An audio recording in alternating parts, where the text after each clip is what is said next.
Not too bad, sir. Ladies and gentlemen, Radio Cayman's Talk Today with Sterling Dwayne Ebanks. But I do have some questions. There are more questions than answers.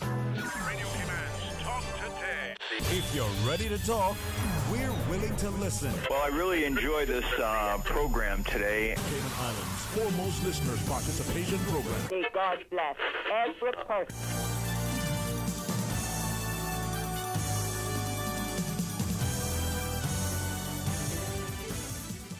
Hey, good afternoon, and welcome back, and thank you so much for joining us. Another terrific Tuesday's edition of Talk Today, as we invite you to be a part of the music, the song, the fun, the food, the festival, as we talk about Cayman Arts Festival. Some good things happening, so stay tuned for Talk Today.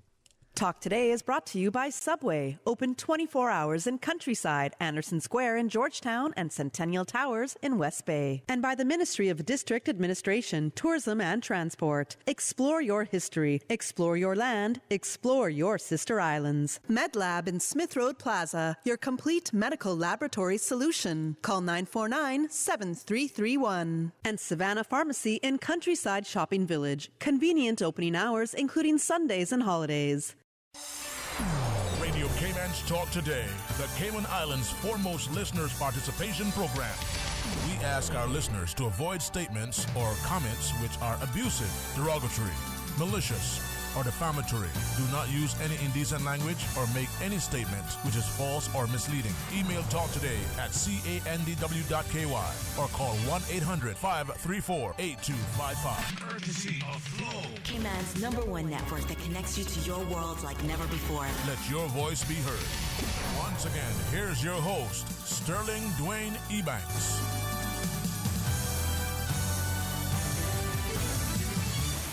Hey, good afternoon and welcome. You see, whether you read Shakespeare or you just quote the scripture, music be this. What is it, Miss Marias Guyana? Yeah, thank you so much for inviting us today. It's been some time since festival, right? Indeed, so every time we try to keep this tradition in September, October to come here and talk a bit about what we do for this current school year, and also we have some events.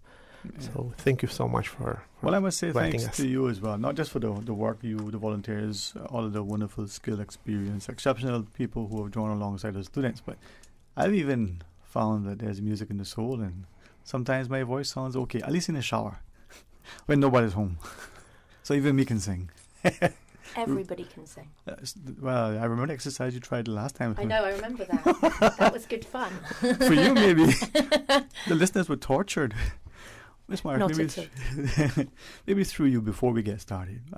Maybe as you could I ask you, instead of I doing the formal introduction to Ms. Karen, and say, would you do that for us? Yes, you're talking about volunteers. You're talking about people that are helping us. We have here the Cayman Youth Choir director, Miss Naomi Olnat.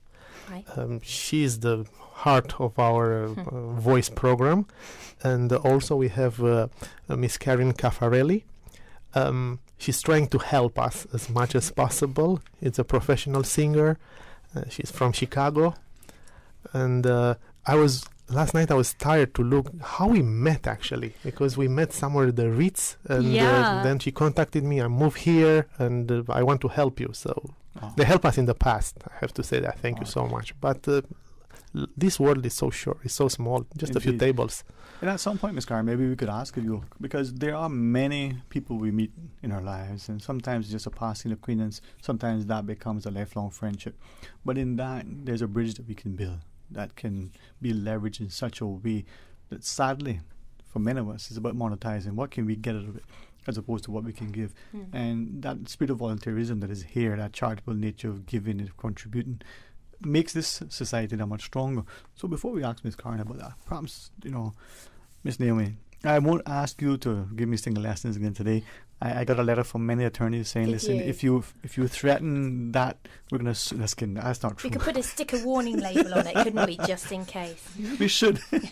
So I absolutely love working with Cayman Youth Choir. It's such an honour and a privilege, and it's a really unique organisation because it's completely free for any child to join. And we have children, I worked it out today, from actually 20 different schools being represented. So it's private schools, homeschooled students, and government school students all coming together free of charge to sing. Wow. And we now have students from ages 4 through to 20. And we've now gone from 1 choir to 2 choirs, and now we have 3 choirs. So we have 3 age group choirs from 4 up to 6, our Tiddlywinks. From 6 through to 10, 6 through to 9 or 10 is our Tiddly Pops, and then we have our senior choir. And we have, I think on my books right now, I have about 120 young people coming together to sing free of charge, without audition. So it's a diverse group of young people coming together in music, inclusive. We include everybody. Everybody's there to have fun, sing, and make friends. That's the part, that lifelong friendship. But almost like the song, 1 choir, 2 choir, 3 little choirs. It is a bit like that. It just the keeps lessons growing. really worked well. It keeps growing. You're It calm. does. I thought you said you couldn't sing. No, see, you weren't listening probably. See, there's the first email saying, stop that. No, but if I could, though, because this is where I think, as parents, we see our children engage, and there is nothing like the performing arts to build confidence, to develop within people those social skills. But that sense of interaction that definitely engages that child. Definitely. And it's really good because there's some children who are quite locked in and quite fearful to perform. Yeah. And then they come along, the first rehearsal, they may be crying and they don't want to be away from their mummies and daddies. The second week, they're a little bit more confident. And by the third week, they're dancing along with everybody else. So it brings something out of them. But also the idea of them building friendships with people they may not meet. Yeah. I had some feedback from a student who was at CIS, and she was in our senior choir, and she was so grateful for the opportunity to meet people that she would not normally get the opportunity to mix with. And the music bringing them together was creating new friendships and also helping them to build confidence as well. So there's so many skills. So it's such a vital organisation, and as I said, I'm so proud to direct it and to work with Marius to make it the very best it can be, and we go from strength to strength. So it's going so well. I think music, like sport, like food, we bring people together, span generations, we go across all divides. And just in this, the different schools that are represented, children that, because of their busy, hectic schedules that we give them as educators, as parents, the expectations, they rarely would probably move even beyond their class, much less beyond their school. So, Ms. Karen, from that perspective, I mean, there's a lot of benefits, not just to the child, but to the community. Absolutely. I started out singing in choirs, and it was just a great way to meet people. And just coming on island to live here we've only been here since January, and I've met people through the theater community that I would never have met otherwise. There is a wonderful, vibrant theater community here. But originally, I had reached out to Marius because I'm a cabaret singer from Chicago, and I was looking, when I'm on island, because my husband and my family, we would come here every year as travelers, as on holiday. And I was like, I wonder if there's an opportunity for me to sing when I'm on island. And so I saw the Cayman Arts Festival, and I reached out to Marius, and I said, I have a solo show. I'm going to be on island. Can I bring my show to you? And it was the beginning of just the tip of the iceberg of understanding what Marius does. He's not just bringing cabaret singers from Chicago and New York to the island. And every time that I sit down and have lunch with him or have a conversation with him, I get so inspired by the work that you guys are doing for the children here, because you're absolutely right. Yeah. Integrating all of the different kids through music really does build community. Right.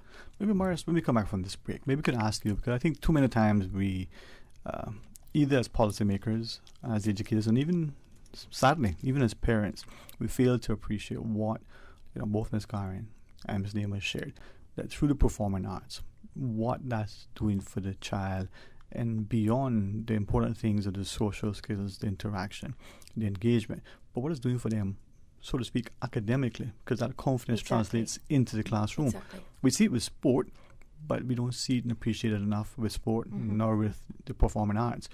I think Ms. Karen set it up properly. The work that, Cayman Arts Festival is doing and has done bodes well for our community, so maybe we could talk about some of that continued work. Maybe we could invite, a song, not just kidding. Don't ask me twice. Ooh, Hey, a lady after my own heart. Well, I'm going to pause because too many times we don't appreciate the joy that is in life, and sometimes you got to dig really deep, even when our hearts are filled with sorrow. But if that smile's on the face, it may enlighten somebody else. So join us right after the break, and we invite you back. Who knows, that song that we might sing might be a Billy Joel number. It just might be. Stay tuned for Talk Today. Freedom, Cayman Rack. Freedom, Little Cayman. Soft breezes, blue waters, no traffic. Unwind and rejuvenate your mind, body, and soul. Sister Island Staycations, a taste of freedom. Discover all that our sister islands have to offer.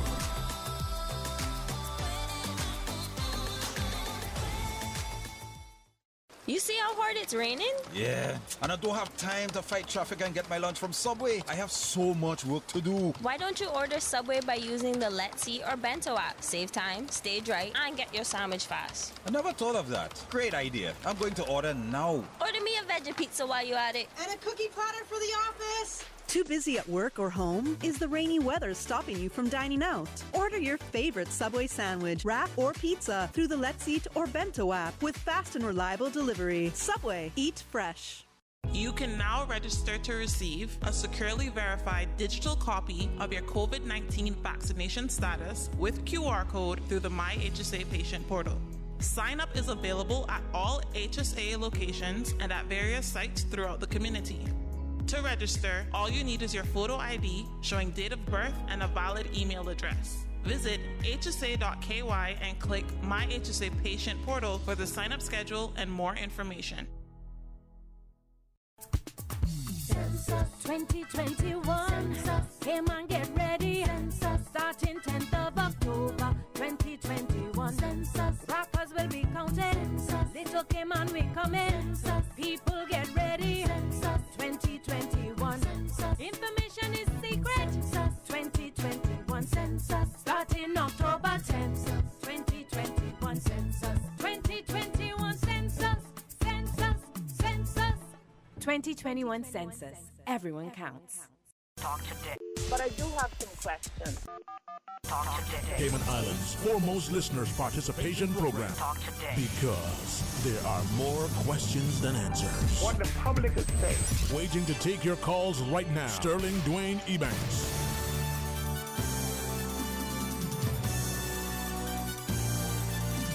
Hey, good afternoon. Welcome back, and thanks for joining us. And thanks too for the opportunity to sit here and feel as if we are part of a strong, vibrant, very dynamic and growing community. The Cayman Arts Festival continues to remind us, Marius, I think, as Ms. Carnrum shared, there's more to it than just attending and being a part of the audience, to volunteering and contributing in some way, to the students who come out and engage, us as parents who see something that is not just nurturing and safe and invigorating for our children, but for a community that can draw together, especially now, where there's so much that's being lost in terms of the human dynamic. So you and your team, you do a fantastic job. Oh, thank you. It's a small but very dedicated team. I mean, sometimes when I talk with Glenn or Naomi or Fran, John Gray, and try to find new people, it's like it's he or she Cayman Arts Festival material. This is the word that we use now. As a volunteer, as a tutor, even as a spectator sometimes. Are you our material? And we like to say that we have material. And I'm bragging now. Go ahead. I was not able to find this, so I'm still keeping, and I'm repeating this all the time. I'm not sure that in the entire Caribbean there is another entity like ours to provide free of cost for almost 250, 300 students musical tuition, musical development. And at this moment, maybe in the past, I was sounding maybe, okay, he's bragging. But at this moment, we have we have results. We have students that they graduated here, audition in US or in UK, and now they are students there. And not only students, some of them, they are on top, at the top of their classes. talking about, you wanted to ask about academics. Yeah. And Naomi is here and she can confirm some of, I don't know because I'm not from here. I don't understand sometimes the educational system, but a lot of our students, they have that vest that means something here. They have, that means they're a prefect. Okay. They're a prefect. Yeah. So I saw a lot of them doing that. I see I'm part of other charities, that other non-profit organizations that also in educational field, and I see them there too for reading, for math, for other things. The same students. So that music, it's helping somewhere somehow. Yeah. Expound on that for us, Ms. Naomi, because that's something that I think that we are failing. If this is wrong to people or if it's too harsh, then share with me so that I can do it properly. But I think education is key. I think one of the reasons that myself and my husband moved here was that in the UK there was a move towards students really focusing on purely academic studies. And as music teachers, it was becoming increasingly difficult to have a battle all the time about the value of your subject and what it brings to young people. We're so fortunate to have moved here where, on the whole, we our subject is valued. But there is always that battle because, if a parent has to choose between a child studying music or doing maths, the natural drive is to go towards maths because the brain is telling them that that's more valuable. Right. And there's this kind of disconnect sometimes. You get it everywhere where people feel like music is something to be enjoyed. Of course it is, but it won't actually add to an individual academically or socially or mentally or physically, and all of those, or emotionally.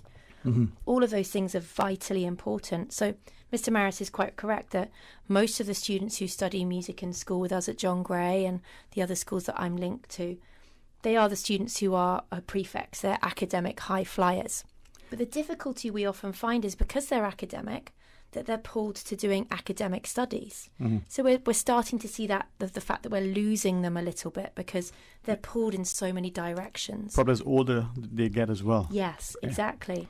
And they sort of the message, I suppose, is that music can be enjoyed, but maybe you need exactly. And music doesn't have to be a hobby. The top universities in the UK, and I'm sure it's the same in the States and worldwide, they're the students who have a rounded education, and we can sometimes forget that music can be academic, it can be for enjoyment, but all of the skills that you learn doing music are vast. They're vast. So, Ms. Karen, from that perspective, as a professional singer, and maybe we can cast our minds. Marius, that may be a little bit more difficult over the years, but you and Ms. Naomi, since you're so tender, young age, you can easily remember it may have been yesterday. But it was that time in school where we were sort of pulled in that direction. If you were good at sports or even the culinary arts, but certainly with music and the like, you weren't necessarily nurtured and encouraged. But for maybe that one teacher or that one driving force in your life that says, no, you can do these other things, but music is as important. It's no less than. Absolutely. I mean, I would say that my voice teacher in high school got me through high school emotionally by being able to go in there and not only sing and have a place where I felt like a whole person with something to say, with a talent to share, but many of my lessons, we were just talking about what was going on in my life, and she was being supportive, because artists have that social, emotional, high IQ. And so some of these kids, well, when Marius told me, the efforts that he goes through to get a violin into a kid's hands, I wanted to cry. I mean, because that violin can become a lifesaver for that kid. Right. If I could ask, and I think Marius and I have had this discussion a couple of times, I know Glenn informal as well. Again, my perspective, I see music, especially an instrument, whether it's the voice or whether it's the violin, the guitar, as that thing that if all of us were introduced to it, had an opportunity to explore whether we like it, whether it's something for us. But increasingly, I think we're still seeing the divide where if you can't afford the instrument, or if you can't find it in the schedule according to whatever that dynamic is, you're excluded for it. Whether you have an interest or not, you don't know. How do we, and I think back to a friend, since you referenced Chicago, who was sharing that, and I'm mindful, do not like labels that we assign to everything. But we talk about at risk and inner city and all these things. And we make efforts to do that. But every single child is two things: at risk, and secondly, is a person that is deserving of every opportunity, irrespective of color, creed, religion, ethnicity, economics. So if I could maybe invite you, your personal opinion. A small community like this, with so much on offer, so much wonderful talent and volunteers, how do we ensure that, irrespective of those possible divides that are adopted and easily identified in every other part of the world and probably visible here if we would just open our eyes, how do we get to a space where in every school, every child has the opportunity, if the child wants to, as opposed to, well, we'll select you because, whatever the deal is? That's a great question, and I just I'm going to stay in my lane because I'm not in public policy. But no, I know you asked my opinion, and what I've just found to be so enlightening is no matter where you go, there's need. Mm-hmm. And in Chicago, I was am working with an organization called Acts of Kindness, Cabaret. Yeah. And we offer our cabaret shows to other nonprofits for their fundraising events and donor engagement. And we are now going to go into the schools and do a fundraiser for the arts programs. Mm-hmm. And also do a master class with like the high school kids who want to be, solo performers or cabaret singers and it's just the amount of need that is in Chicago, here, everywhere. And I guess my opinion is you just keep working with people like Marius and Naomi, and you just keep moving forward because you'll find the need and the kids will find you, the programs find each other. And that's what I've learned from working with organizations like Acts of Kindness Cabaret and Cayman Arts Festival. This is why I commend what you're doing and others as well. And I ask that, and I thank you for you showing out in public policy, the diplomacy of the answer. Right. I'm going to stay in my lane. Yeah. But a friend of mine, she shared many moons ago of what would be akin to an experiment of sorts. A very small town somewhere in the U.S., and they decided to provide instruments to this one school as a way to see what would happen. Now, I don't know the dynamics behind it, the impetus, anything.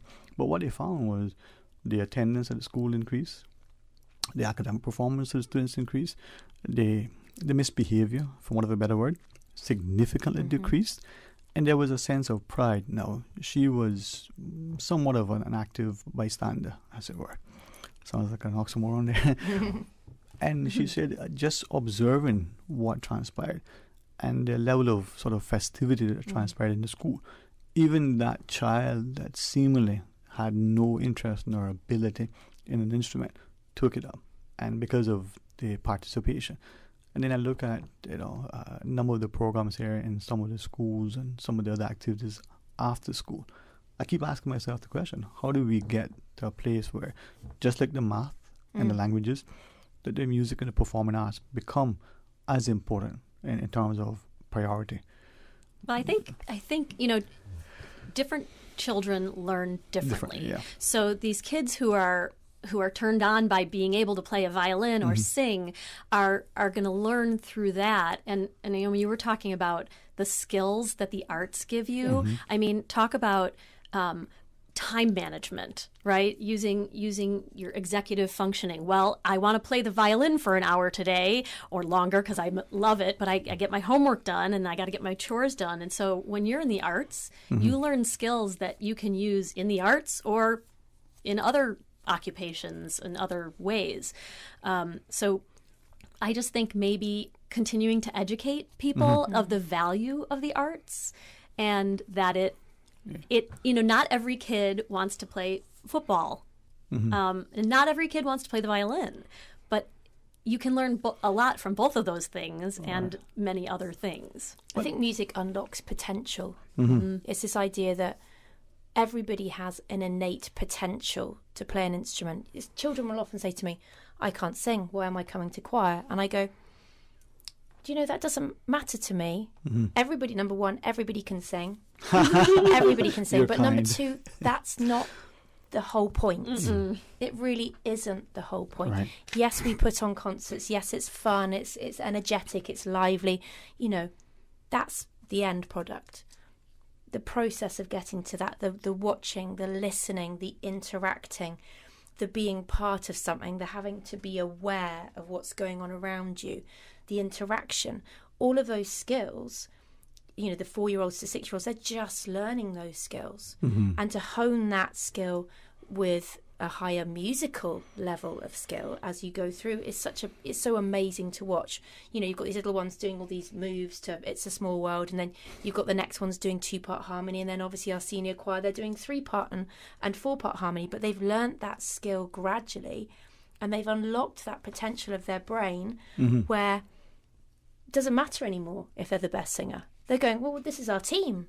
This is our family. We are one, not we are one. And that's such a unique and special thing.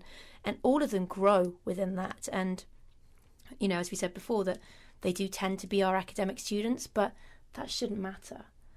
Any child, even those children who are struggling academically, or those children who maybe are coming from a really challenging home life, they're the ones we need to engage even more, the ones who fight us, the ones who don't want to do it so much, because you never know that those could be our very best musicians. And that's the difficult thing, isn't it? Those ones who maybe are locked out and we aren't able to engage with as much. There's always potential in every single young person and every adult. Yeah, it's so true. That is it. Talking about public policies, even if we don't know that we work on that, actually we work at this moment on a public policy, because I'll give you an example. And this was happening 2018 or 19 before the COVID, when from the Department of Educational Services, they said, oh my God, it's a large amount of string players. What happened from where? For NCFA. We already push with this. In the past few years, the winners and the participants in the string NCFA? And NCFA, and it was Battlefield Young Musician of the Year. The winner, it's one of our students, a violin player. The second violin player qualified for the final, a 13 years old boy, also one of ours, because they start coming. We have students that they are in our program from 10 years old now. They are 16, 17. They start teaching the little ones now. So we start bringing so much that at one point it's impossible to do not be visible. Right. See, this is where I keep saying to us as parents in particular, as educators, as policymakers, right? And I think there are two things that are very evident in every society. Economics and politics transcend everything. However you put it in the big P or not, it's part and parcel of everything we do. And as I listen to what you share, Marius, it should remind us that the minute and the sooner you introduce a child to something positive and productive, and you provide a nurturing environment, that child becomes better. The football player at age 8 who is nurtured properly and coached at age 16 should be better than was at age 8. At age 24 could be playing professionally, or at the very least being a part of volunteering and helping to coach with a better sense of instruction. But if you never start, where will you become? Well, and these things can be lifelong learning situations, right? You're still kind of interested in singing, aren't you? So maybe you actually would take a voice lesson. And you know, as we age, mature, having room for growth is really important. Yeah, because it helps keep your brain healthy and your body healthy, and who knows what you can do. And you don't have to end up doing it professionally for it to be valuable. All right. And this is where I think it introduces us to new people, to new experiences in our lives. And maybe with that comes a renewed sense of self-confidence, self-worth, raises our self-esteem, that we can, make the presentation at the next business, function at a board meeting, or we can give the toast to our very best friend at her wedding. We can do these things because we're not so, shy, so afraid. But it starts with something, and it's important what music can do. Mr. Fox, we got our break to take, my friend. Is that what I'm told? Marius, when we come back, maybe share a few things. I know the world has changed. Last year I thought was a long century, but maybe it was a millennia. I'm not sure. Getting along every day. 2 weeks to flatten the curve becomes 20 years. Let's pause and take a break. When we come back, more talk today. For medical lab services in Cayman. Go straight to MedLab. For a full range of medical services, pleasant, clean and comfortable environment, no long lines and affordable fees, visit MedLab at the Smith Road Plaza. Open Monday to Friday, 8:30 a.m. to 5 p.m. and half day on Saturdays. Call 949-7331 to make your appointment. For medical lab services in Cayman. MedLab. Ask our professional team about the benefits of cutting-edge technology with MedLab's new state-of-the-art digital mammogram machine. Bro, do you really have to eat 2 sandwiches for lunch? No, but one is for dinner. On Tuesdays at Subway, you can get the 2 subs for any size, plus a fountain drink for the price of 1. Nah, Bobo, that sounds too good to be true. For real though, 2 subs for the price of 1? And a drink? Each and every Tuesday now until September 28th. Buy any Subway sandwich in any size and a 32-ounce fountain drink and get an equal or lesser value sub for free. For every 2 for Tuesday purchase, be entered to win one of 3 LG 50-inch 4K smart TVs, a Grill Pro, or one of 2 retro bikes, plus many more prizes. Subway's 2 for Tuesdays is in partnership with Pepsi and Progressive Distributors. Prize drawing is September 30th. Terms and conditions apply. See in store for details. The Cayman Islands Chamber of Commerce Pension Plan. We're here for you. We are a non-for-profit member-centric plan with a democratically elected volunteer board of trustees representing all sectors of the Cayman Islands economy. Chamber Pension has an all-in expense ratio of 0.72% over 16,000 members, $430 million in assets under management. We were the first multi-employer pension plan approved by the regulator in the late 1990s. And today, we are still strong, secure, and are here for employees and employers alike. If you would like to join or request further information, visit chamberpension.ky. And for information as it happens, follow us on Facebook, LinkedIn, or Instagram. Email admin@pensions.ky or call 745-7630.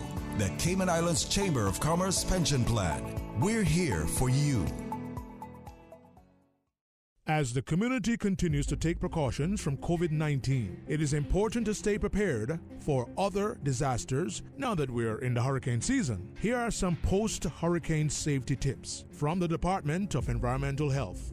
Did you know that you must discard fresh fruits and vegetables, meats, foods in canisters, dented, leaking, or rusting cans after they have come in contact with floodwater? For full guidance on post-hurricane safety tips, visit www.deh.gov.ky. Talk today. But I do have some questions. Talk today. Cayman Islands' foremost listeners participation program. Talk today. Because there are more questions than answers. What the public is saying. Waiting to take your calls right now. Sterling Dwayne Ebanks.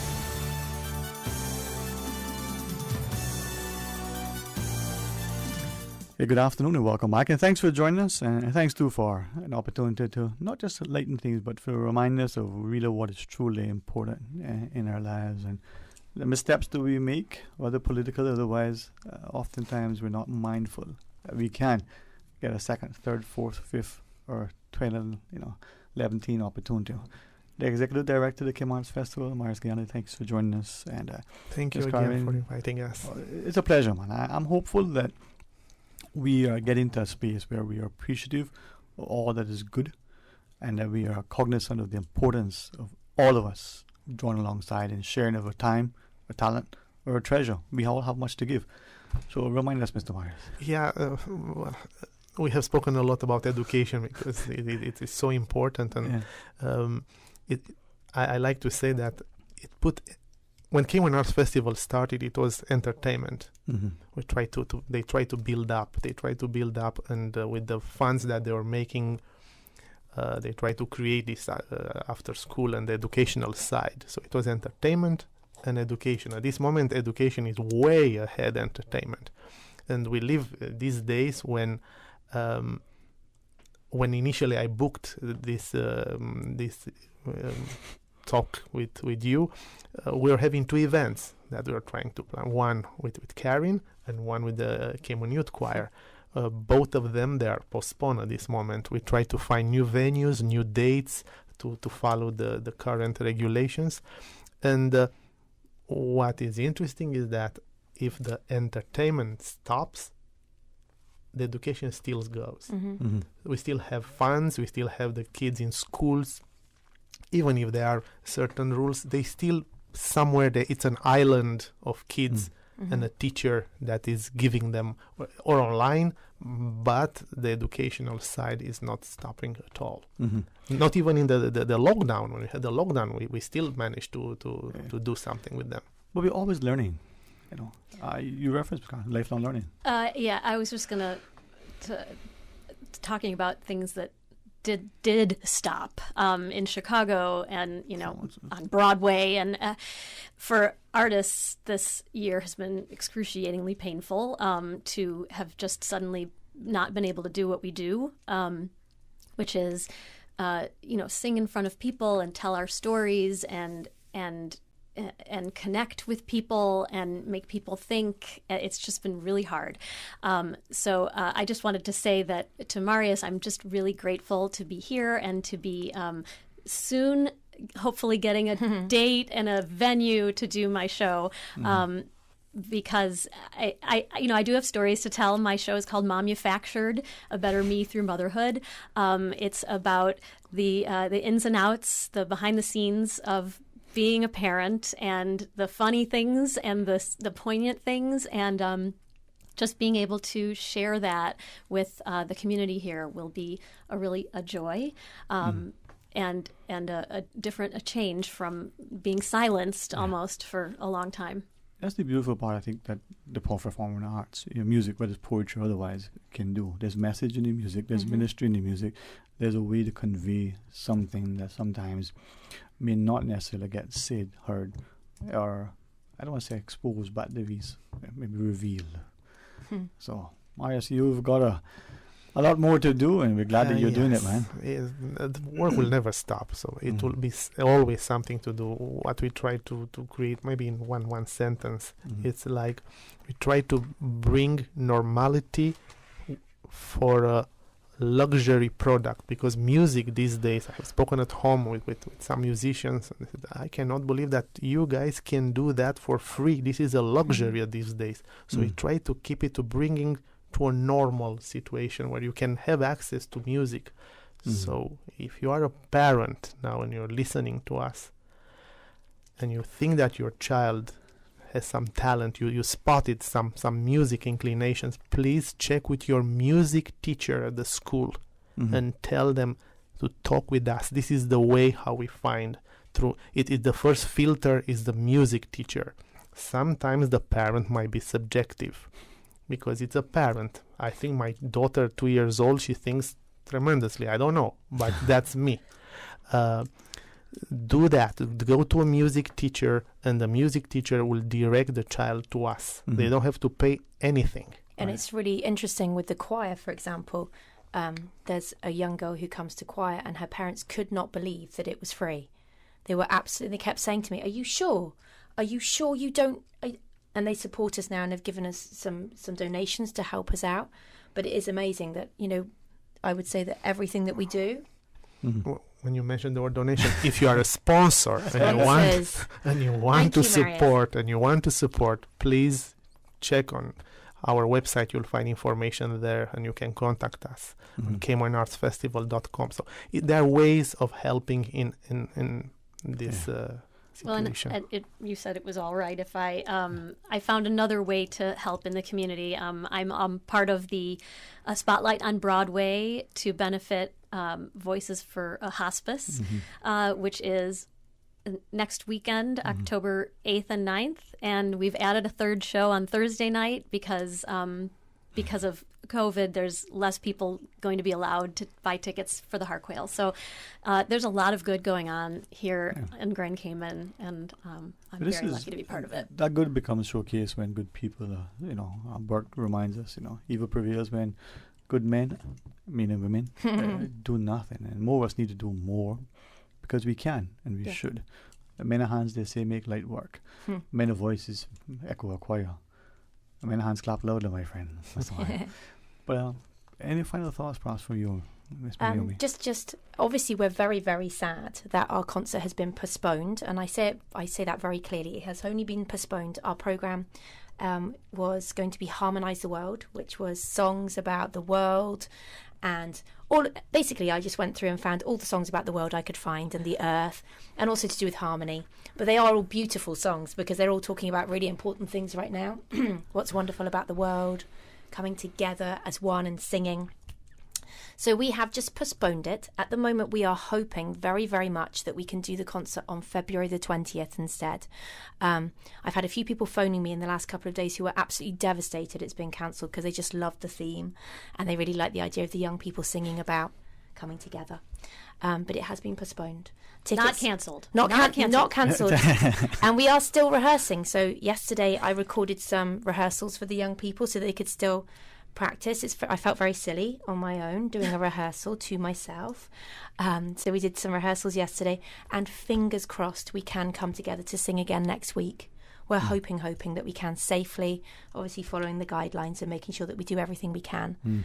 But to get those 100 children singing again would be wonderful after such a great start this year. It's been a shame. Since lockdown up to today, all our events are just postponed with overseas performers. Everybody is just waiting to the right moment. Yeah. So it's nothing cancelled with Cayman Arts Festival.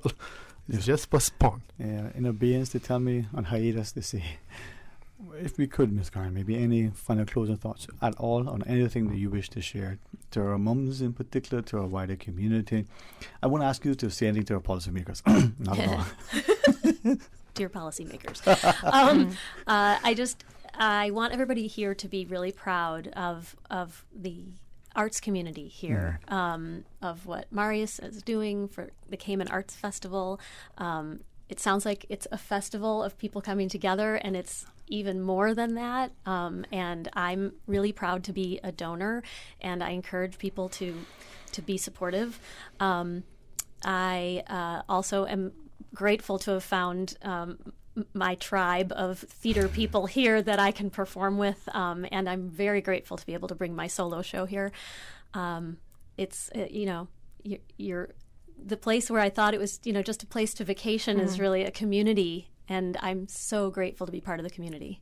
Well, I say sing because the voice you hear may be your very own. And you're going to sing again. I'll do that later if she invites me. Marius, thank you, my friend. Thank you so much for inviting us again, and I hope to see you soon. I hope so, man. And if you would publicly share my love and appreciation to Glenn as well. An amazing fellow. This is where music takes us. This is where the performing arts engages us, and this is why the community is stronger, because we are working together.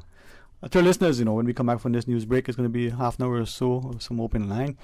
Who knows what licks I'll take? Who knows what stories I'll tell? But 1:30, we'll join our friends from HSA. So stay tuned. We'll talk today.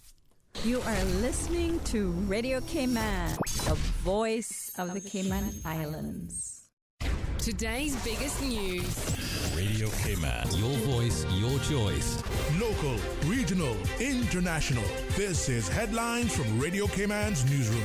Today's biggest news. A COVID-19 positive traveler at the end of their quarantine period on September 19th was inadvertently released from quarantine, however, was contacted immediately and returned to isolation. Medical Officer of Health, Dr. Samuel Williams Rodriguez, says, quote, there is no public concern in this case as the positive traveler and their contacts were immediately advised and isolated. Turning to international news now, 30 miners trapped deep underground in eastern Canada have been brought to the surface 2 days after an accident damaged the mine's lift. The workers at the Toten mine in Sudbury, Ontario, climbed about 4,000 feet using a series of ladders with the support of a rescue team. The rescued miners were in good health, according to the company responsible for the mine. A further 9 miners are still completing the climb. They are expected to reach the surface sometime today. The top U.S. general and the Secretary of Defense are being questioned in Congress over the military withdrawal from Afghanistan last month. U.S. troops had to accelerate their withdrawal after Kabul fell to the Taliban on August 15th. Senator and committee leader Jack Reed said that lawmakers want to understand whether the U.S. missed indicators of the government's collapse. The U.S. has said it will now move toward counter-terrorism missions. And Dutch police have arrested a politician in The Hague on suspicion of involvement in a plot to assassinate Prime Minister Mark Rutte. The Prime Minister's security service said Arnold van Doorn, the leader of the Hague Unity Party, was arrested on Sunday. He displayed suspicious behavior as he walked through the same area of the city as Mr. Rutte, the service said. Mr. van Doorn was released on Monday after a police interrogation. Those are your latest headlines here on Radio Cayman. I'm Shana Gallego. For the latest in news and information, follow Radio Cayman on social media, Facebook, Instagram, Twitter. Download the Radio Cayman app or log on to our website, radiocayman.gov.ky. You know that feeling that hits you when little Johnny says his first word? No, say mama. Or when the kitten finally starts using the litter box? That's pride in it, Jesse. You're proud of them, and so are we. Coming your way this week on The Flex. The nomination period for this year's Proud of Them Recognition Awards closes this Thursday, September 30th at 11:59 p.m. We'll be discussing all things proud with past honorees Mariah Tibbetts and Lloyd Barker. Tune in to find out how you can nominate an outstanding young person before it's too late. Don't miss this opportunity to call in and speak with Lloyd or Mariah live. You can join us this Wednesday from 4 to 5 p.m. right here on Radio Cayman, 89.9 FM, and you can also check us out on YouTube Live. And for You Flex, the program for all people by young people. You Flex, more than talk. Talk today. But I do have some questions. Talk today. Cayman Islands' foremost listeners' participation program. Talk today. Because there are more questions than answers. What the public is saying. Waiting to take your calls right now. Sterling Dwayne Ebanks.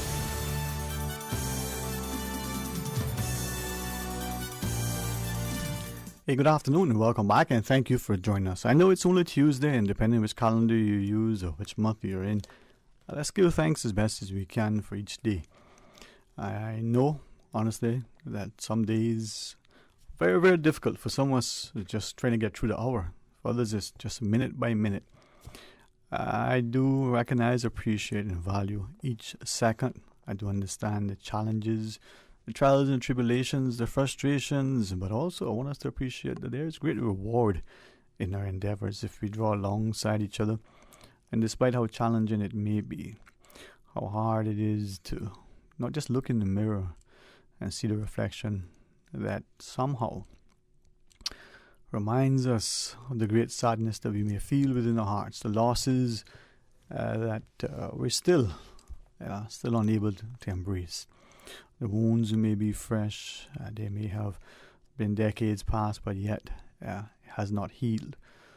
For me, it's through prayer and petition, but it's also drawn alongside each other to recognize that we do at times have this sense of forbearance.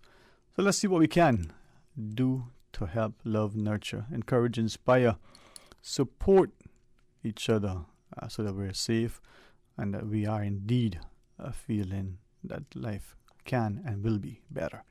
I joke and jest about many things that transpire in our lives, not only as a way to sort of be defensive, not to deflect, but to be mindful that if you call those things that aren't as if they were, to speak joy and life and health and strength and value into our lives, life and death, the scripture reminds us, is in the tongue.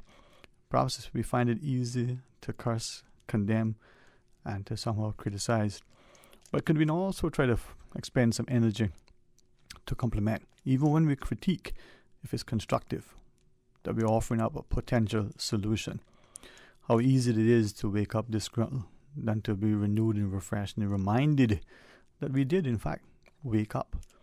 Now, I know many who have businesses who are very, very, very much concerned about not only their ability to pay their own, expenses, their mortgage, put food on the table, ensure their children are safe, but the employees that either are depending on them to do the same, or the employees for whom they've had to release.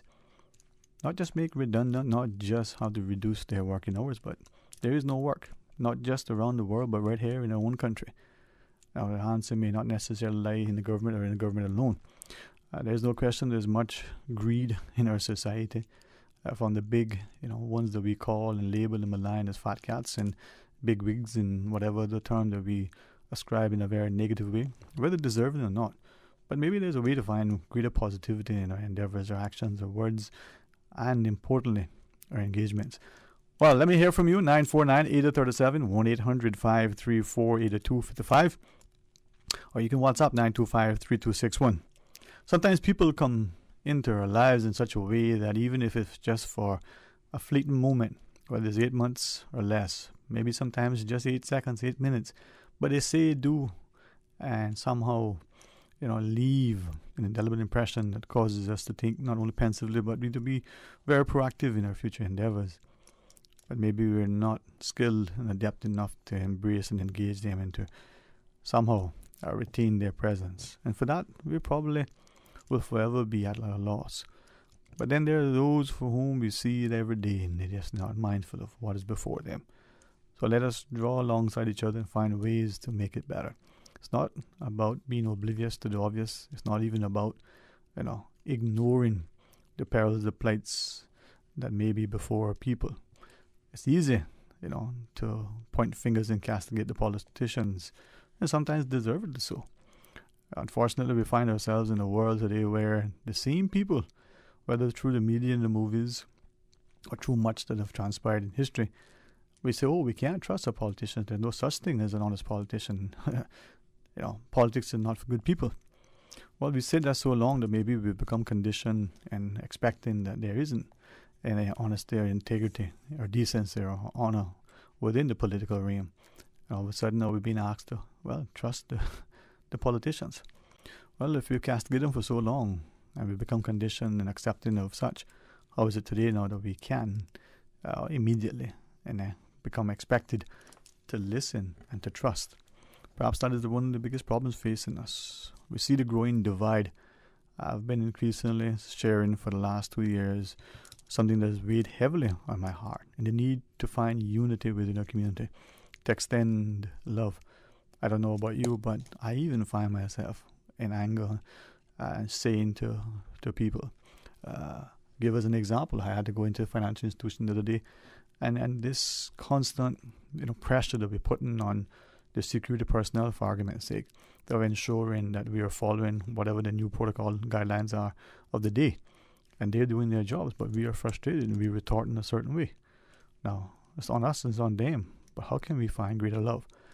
I'm also reminded that just the other evening, the good company of, family, and to be able to go and, acquire something, whether it's a morsel, as they say, or it's a buffet. And on such an occasion, I came across a gentleman that two things were very evident. One, we live in an increasingly dangerous world, as it were, when we are inconsiderate and somehow becoming increasingly intolerant and insensitive and selfish in our endeavors, that we put people and their lives at risk for doing their jobs. But this fine gentleman, as you relayed what I could see have been a very horrible outcome because of his occupation, he was subjected to a situation that could have resulted in something fatal. But with such joy and such a presence as he introduced himself, I felt honored. As he said, it's good to meet you. For me, the honor was mine. And that is the society in which we live, that people from all walks of life who occupy all sorts of jobs, and yet they have such a graciousness. To that gentleman, I must say, that Friday evening until now, I've looked at it and thought that was perhaps an opportunity for me to reflect positively, especially at a time when since Wednesday as of now, we realize that we are at a loss at times, and maybe if there is that silver lining in the darkest of clouds, what we say, do, and the way we engage and interact can make the difference. So where are we now, and what are we going to do, and what are we sort of following? Is it our hearts or our heads? Are we constantly in a state of confusion and conflict, Or are we prepared to stand and speak honestly and respectfully and responsibly, and to challenge things that seemingly don't make any sense? But by the same token, when we do so, even when we are absolutely right, even when we have absolute power and authority, at least at that point in time and to ourselves, do we still have a great sense of humility? They say, heavy is the head that hangs the crown. We also recognize that many people, because they carry the gun or they wield the gold, that they think that they're God. And yet we're all, whether it's your belief or not, it certainly is mine, will one day have to atone for our sins and face judgment. However that is meted out and however that is to your mind will transpire. Now, between now and then, would it not be better if we live, more loving and kind one to another? Let's go to our phones, huh? Good afternoon and welcome, and thank you for calling. Yeah, good afternoon. Buenos dias, senor. How are you? Well, not as good as you, but I'm good. Well, my prayer is that you'll be better every day. Nobody's perfect. You can't be perfect on this earth, so nope. Don't expect to be perfect. Don't expect to be without some little thing. But let me ask you, and I don't think that any human will ever be perfect, but should we not ascribe to perfection, ascribe to a sense of excellence, to have this high standard where we're constantly raising the bar in our own lives? Well, my daily thing is, it's some verses in the Bible that I quote to people all the time. Mm-hmm. And you can't be perfect on this earth because it's not a perfect place. No, but we're flesh, so we can't be perfect. Yeah. But it's the good Lord says in His Word that we should love one another. Mm-hmm. And especially those that are less fortunate. To do what a wonderful place Cayman would be if poor people had when I read the thing in the compass about and nobody's talking about it, I don't hear nobody on the radio talking about this. How bad we are with this housing for poor people. We got families basically sleeping on the road or outside. And nobody be coming in, be bringing in these foreign nationals that come here. I think half of it is money laundering. That's my opinion. And they come in and build these things, and they jack it up and make people believe that the prices are going up too high because of things. My friend Green, let me tell you this. Yes, sir. If we don't stop and start looking at what's happening in this island and asking God to guide us and direct us and show us what we could do, we're going to be in trouble before the end of this year. We think we got it made here, the land made up, and people, there's some greedy people who say, wow, I see places being built here. 3 years in the ground. I can tell you one of them was that thing down next to the wall. That would be a Hyatt. They have been there 3 years and they haven't got a wall up as a part of the building yet. And I'm afraid you're going to see some lawsuits. And I don't know where oh my God. Greed and, oh my God, help us. We have to stop and think. When I think about Cayman, I had a man tell me the other day, not that sometimes I'm talking about having given my life to Jesus. And I said to him, it's one of the best things I've ever done. And he said, I think his words were, you believe in that foolishness? And this is somebody I know that he grew up with his family. He had to go to church. He had to go. But you see, there's a lot of them that are listening to the teachings of those outside that they think that they know, like people Bill Gates, right? Like that they listen to these people. And these people are only talking about doing things that they enhance their own wealth. They don't care about you and I. But let me ask you though, just to reference the comment about, believing that foolishness, right? Do you not think that some of the views, as you shared, are probably influenced by the things we see globally and the like? But just look within our own communities. They say, by their fruits ye shall know them. look at the behaviors within our churches and in our communities and in our families. And I wonder to what extent we may inadvertently and probably unknowingly be saying to people that this is foolishness, because we ourselves are not living that honorable life with a sense of humility. We want all the honor. We want all of the accolades that come with office or with power, prestige, or position, but we lack humility. Doing the thing that I said, when people, certain people, just like people in any position, they've been there so long, they think that they are, because they've been there that long, they're doing everything they can to do what they should be doing. Right. It becomes, the word complacent becomes in there. But the question is, I've been there forever, that I can, I'm doing good, and then you see them sometimes when they walk or they walk. But the question then to ask, though, if I might, when we hear about and say about people being in a position for a long time, I believe many of us would probably immediately think of the politician, the elected position. But what about the appointed position, whether in the civil service or in the private sector? I'm not just talking about politics. No, you're not. No, but no. This is across the board. Across the board, right? They're doing very good work, and those are the ones that sometimes talk to me sometimes and say, boy, I wish I could change, but I'm not in charge. I can't do it. And I'm going to give you an example. You from that radio. We talked about a district council. I think it's from the last 6 years or 8 years. No, longer than that. Yeah, longer than that. Yeah. And we still don't have a district council. I remember going to a meeting up at Papagallo where some of the candidates were running for office were up there. And we talked about the district council. And some of them that spoke. And my friend, let me say this. I have heard not one word. I have confidence that some of them got in. Don't get me wrong now. Because I compliment them and I tell them personally what I think. Right.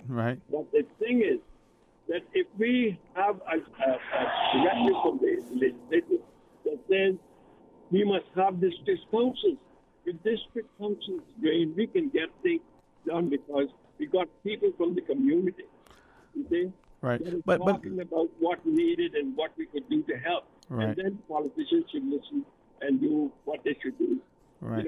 But when I think the one thing, and then I can leave it. Yes, sir. One of the worst things that's happened over the years is the fact that we are paying, this is 2021, going on 22, and we are paying poor people that got to spend $4, at least $4 a day to go out of town to work and come back every day to get there and come back. $6.50 an hour. Now, what you go and tell me what you can buy with 50 cents, $6.50 an hour, and you can't buy a gallon of milk. You can't buy something, and by the time, and the merchants here. I've watched these merchants. I check prices. Some of them go up like 10 cents a week, or every they jack up things, and nobody's noticing. I mean, like up till today, I noticed that there was things that were going for like $1.50, and now they're $1.59. You see? But we're seeing the last couple of weeks. Creeping inflation. I mean, we see it, right? Read, my friend. And let me just quote the Bible for me now. Wait up. The love of money is the root of all kinds of evil. Second verse is, trust in the Lord with all thine heart, and lean not unto thine own understanding.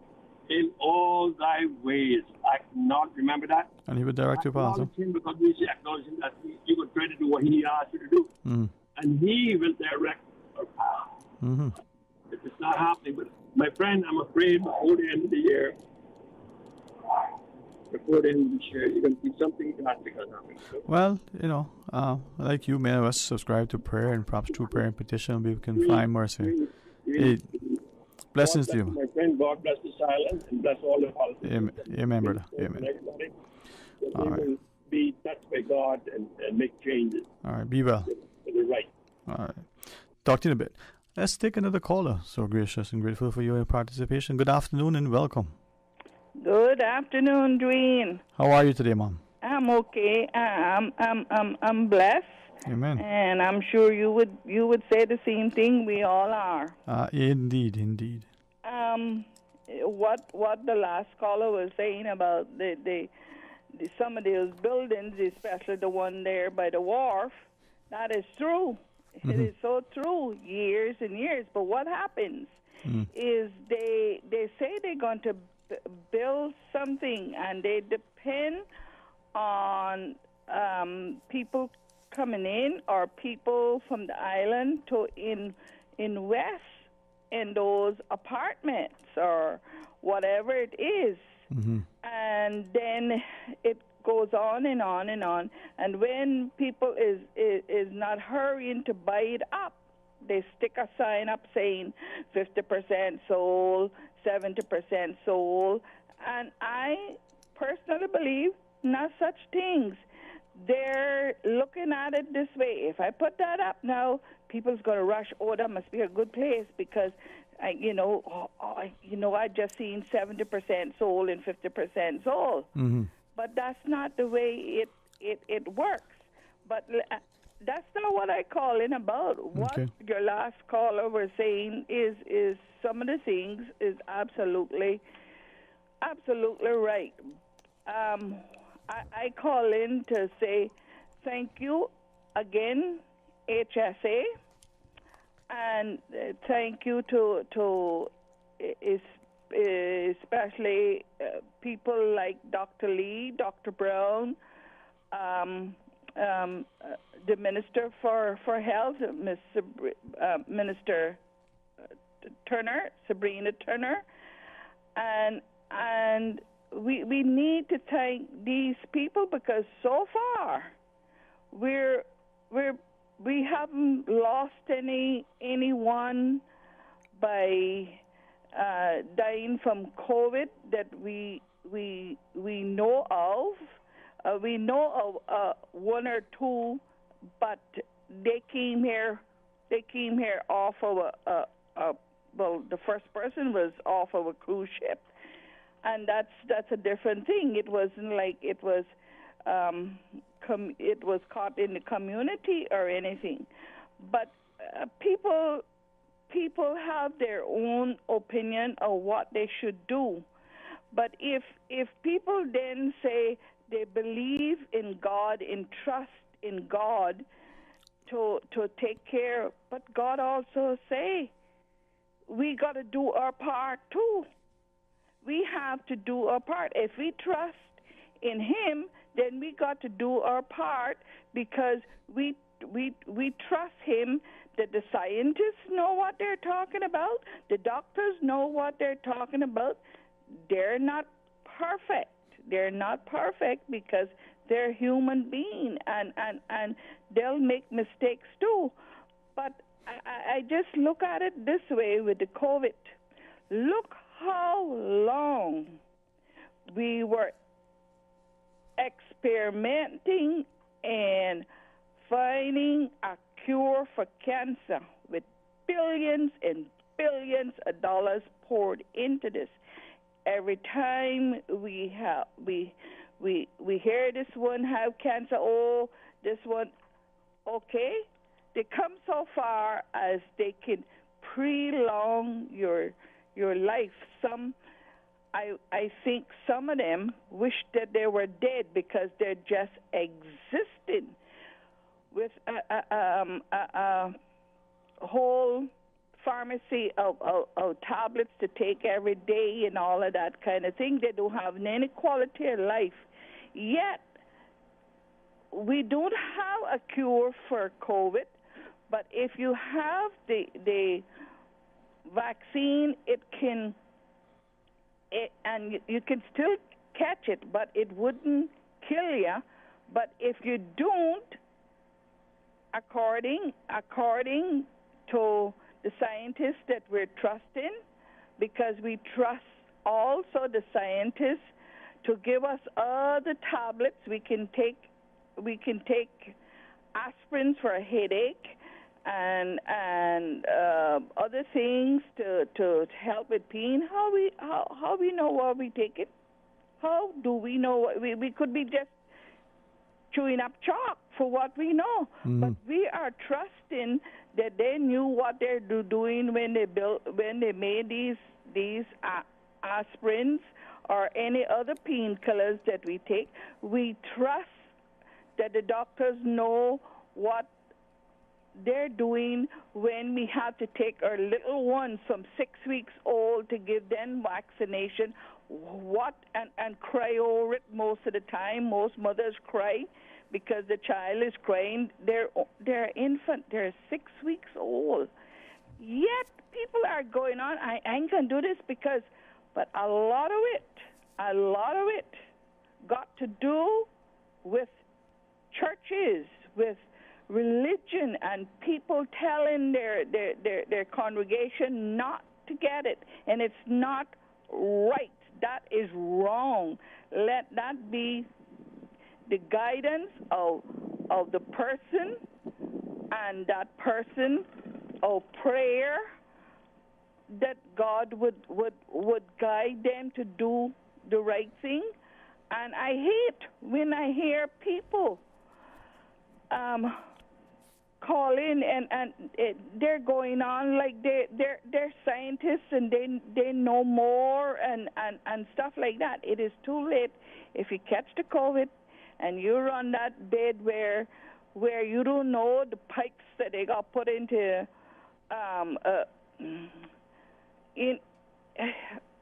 from the throat right down, they got to put you under to get this pipe in, and then they got to put in another pipe, and by the time they're finished with you, you can't see yourself. You don't know what went on.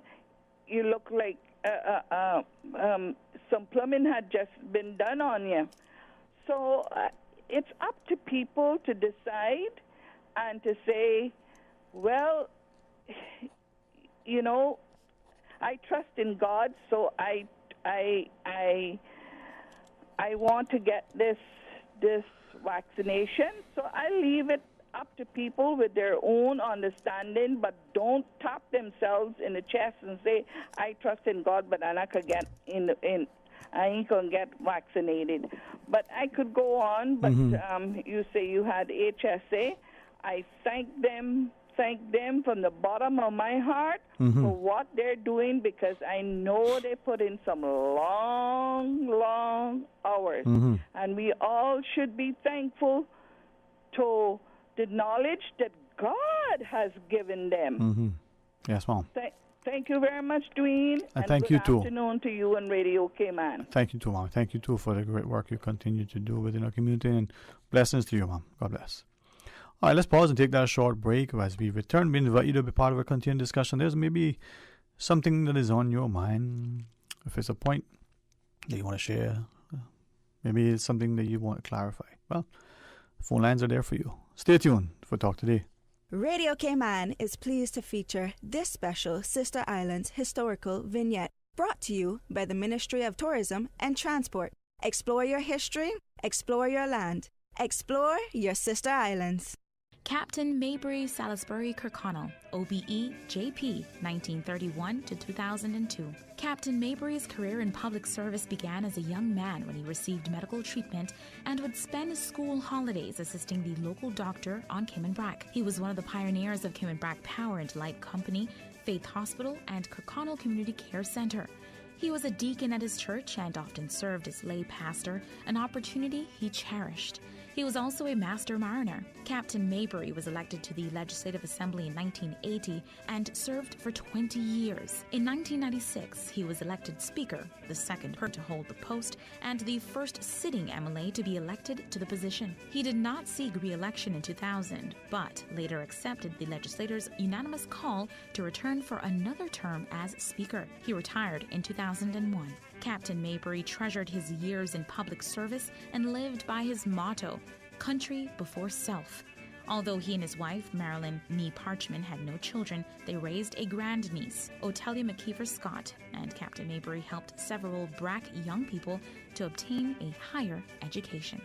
Captain Maybury, Salisbury, Kirkconnell. Radio Cayman is pleased to feature this special Sister Islands historical vignette, Brought to you by the Ministry of Tourism and Transport. Explore your history, explore your land, explore your sister islands. Wouldn't it have been grand if you had purchased land 30 years ago? It may not be 2020, but a perfect vision has never been more clear. Cayman Brac and Little Cayman, poised for growth with an eye on the future. Your land, your history, your future. Discover all that our sister islands have to offer. For medical lab services in Cayman, go straight to MedLab. For a full range of medical services, pleasant, clean and comfortable environment, no long lines and affordable fees, visit MedLab at the Smith Road Plaza. Open Monday to Friday, 8:30 a.m. to 5 p.m. and half day on Saturdays. Call 949-7331 to make your appointment. For medical lab services in Cayman, MedLab. Ask our professional team about the benefits of cutting-edge technology with MedLab's new state-of-the-art digital mammogram machine.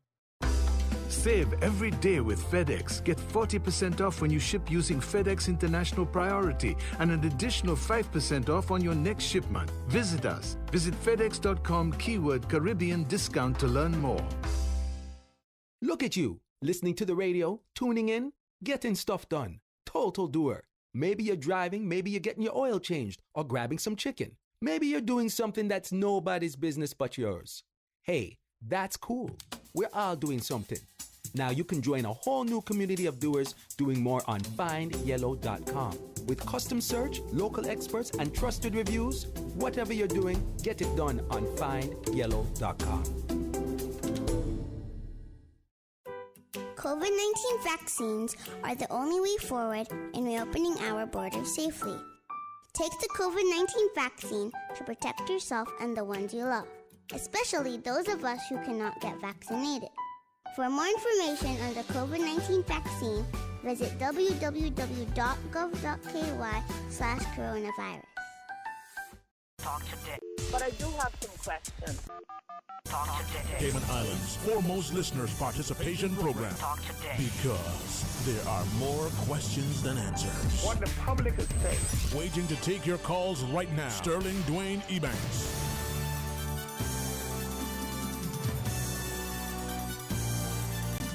Hey, good afternoon and welcome back. Thank you so much for giving us your thoughts as we go straight to the phones. Welcome. Good afternoon. Hello, good afternoon. Good afternoon, Mr. Sterling. And to you, my friend, and good afternoon to you. Man, it's good to hear from you. It's good to hear all of you, actually.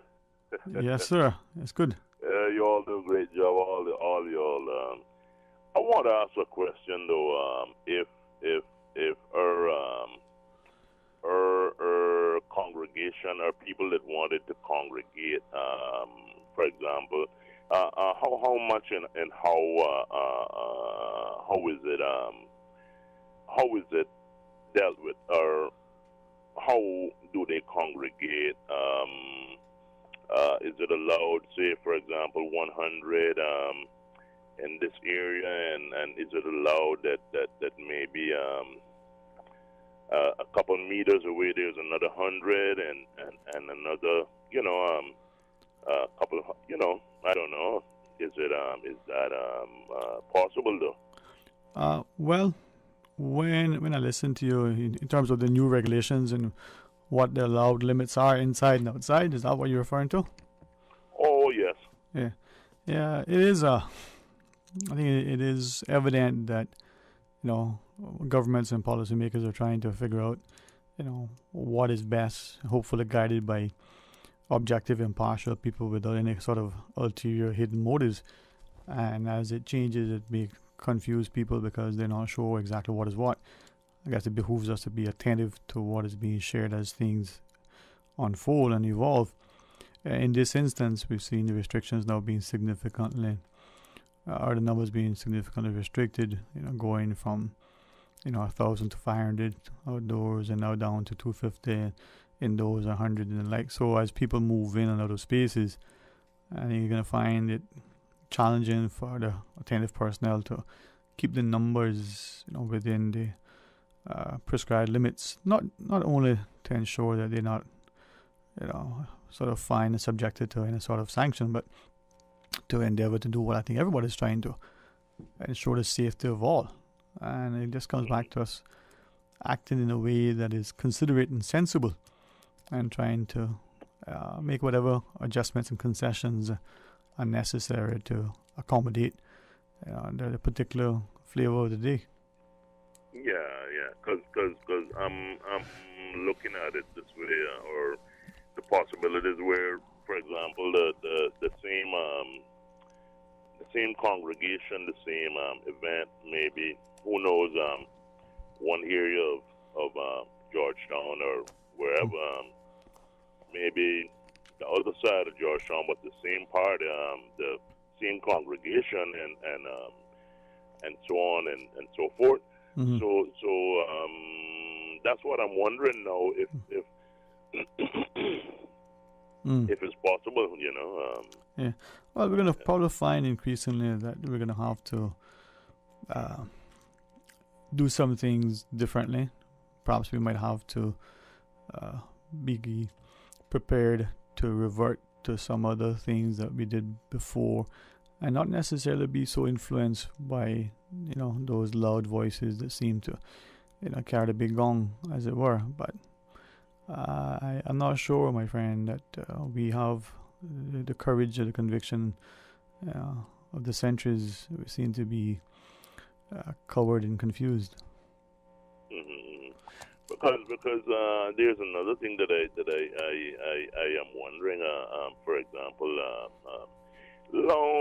quite a few years ago, in that couple of years ago, I observed that it was so much of a good thing when, for example, you had those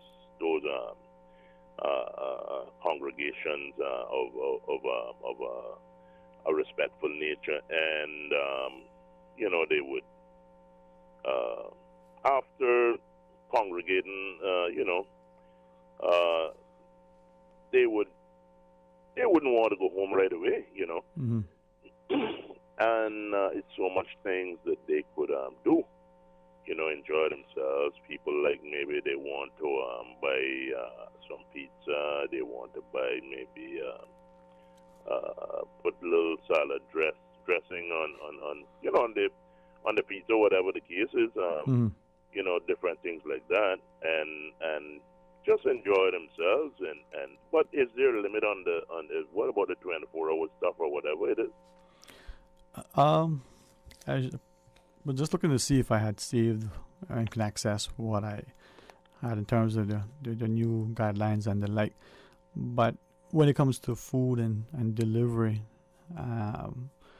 you can still interact with it. I think you're going to find more and more precautions perhaps being put in place, not just to respond and to the regulations, but I think as people become increasingly fearful, maybe this whole thing would cause us as the individual to look at how we practice our own sort of lifestyle or hygiene and the like. Some of us are very frequent hand washers, but may not necessarily wash our hands as thoroughly and properly as we think we do, or as we should. And then there's some of us that don't, even those who prepare food for others or for ourselves, or as we sit to eat.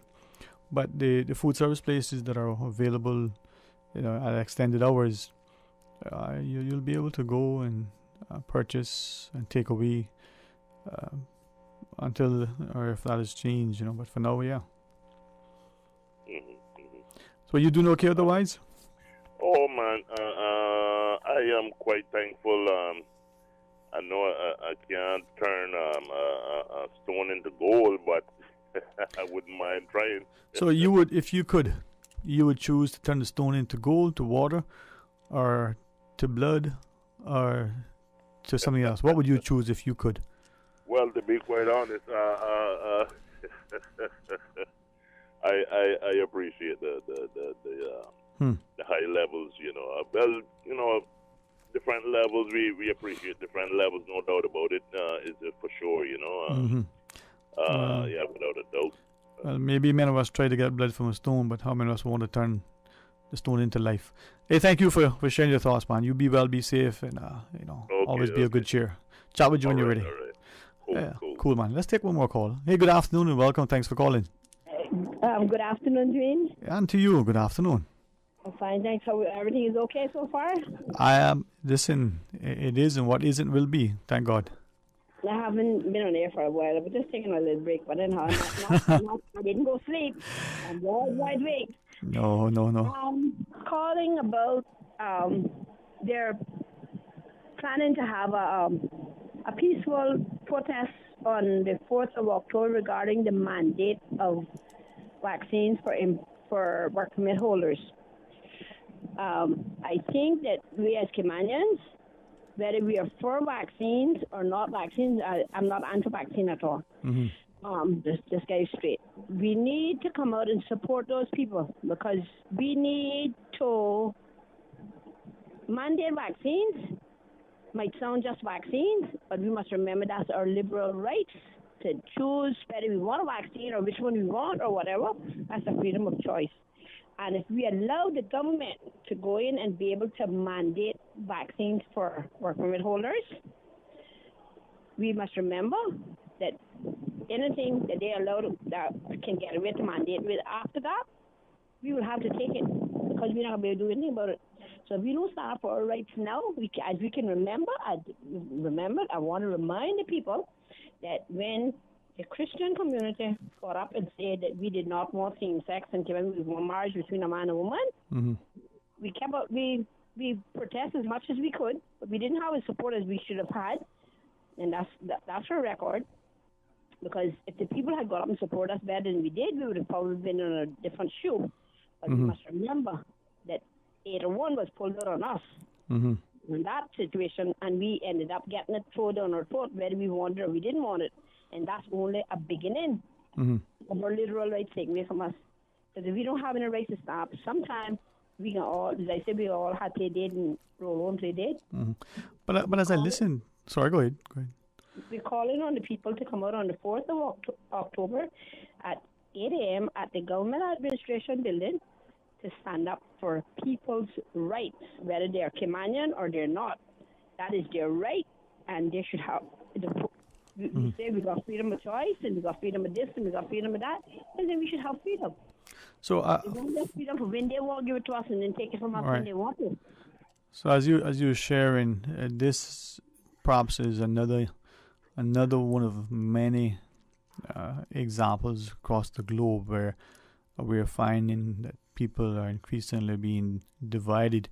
So you're sharing that this is about people's rights, their freedoms, supporting one another. And this is where I think, if you go back to the U.S. in particular, and the marches in the 50s and the 60s for equality amongst the races.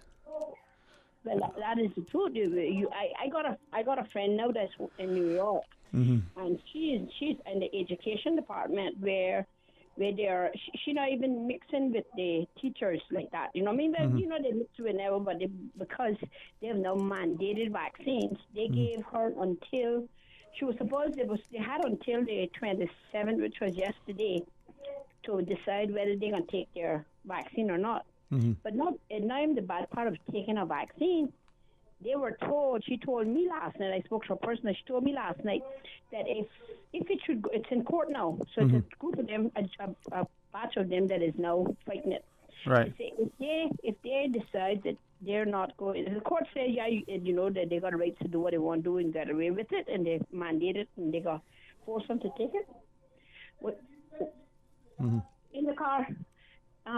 What they need to do is just say what's going to happen. If they decide, the court said, yes, you got to do it, and they said, no, I'm not doing it, they actually lose all of their rights. They lost all of their time in service. She told me she got 16 years in service there. She lose all her medical, all her benefits that comes with that. She's going to lose. This is poor people trying to make a living. If she turns around and decides that she's not going to take that, what is she going to do then for a living? Because if you're going to take away everything from her, you're not going to. If you say, okay, well, you're getting fired, but you want to get, your retirement and your package, few years of service that you put in. That's not even so bad, because at least you'll have something to lean on, but if you can be able to take that from them too, what happens? That comes to Cayman. Well, what happens? That comes to us, because we got civil servants that have been there for, a long period of time. So if they decided, maybe it might be one of them that decide to say, no, I don't want a vaccine, or I don't want that vaccine or whatever. And if I don't take it, if they get mandated, because if they do it to one, they come into the next one. Right. But if we're looking at across the globe, you talk about New York, and two things from California and Canada immediately come to mind, right? So in Canada, in recent times, we're seeing political leadership and other public utterances from people of prominence where it's positioning, you who supposedly doing the right thing by doing this and this, you get admitted and privileged to enter these spaces, from restaurants to other public spaces, but you who may, for argument's sake, consider that this is an infringement on your personal freedom, well, you're going to be excluded from doing these things. Again, dividing people, ostracizing people, causing people to be laid in a position where they're labeled, where there's potential for confrontation. And who knows, that discord and dissension may lead to a level of unrest, and otherwise seemingly civil people may respond in a way that sadly could cause greater unrest in our society. Yes, you got the supermarkets right now that have got the opportunity to tell their employees, you guys take this vaccine or you don't have a job. Well, remember, that's not even mandated yet. Yeah.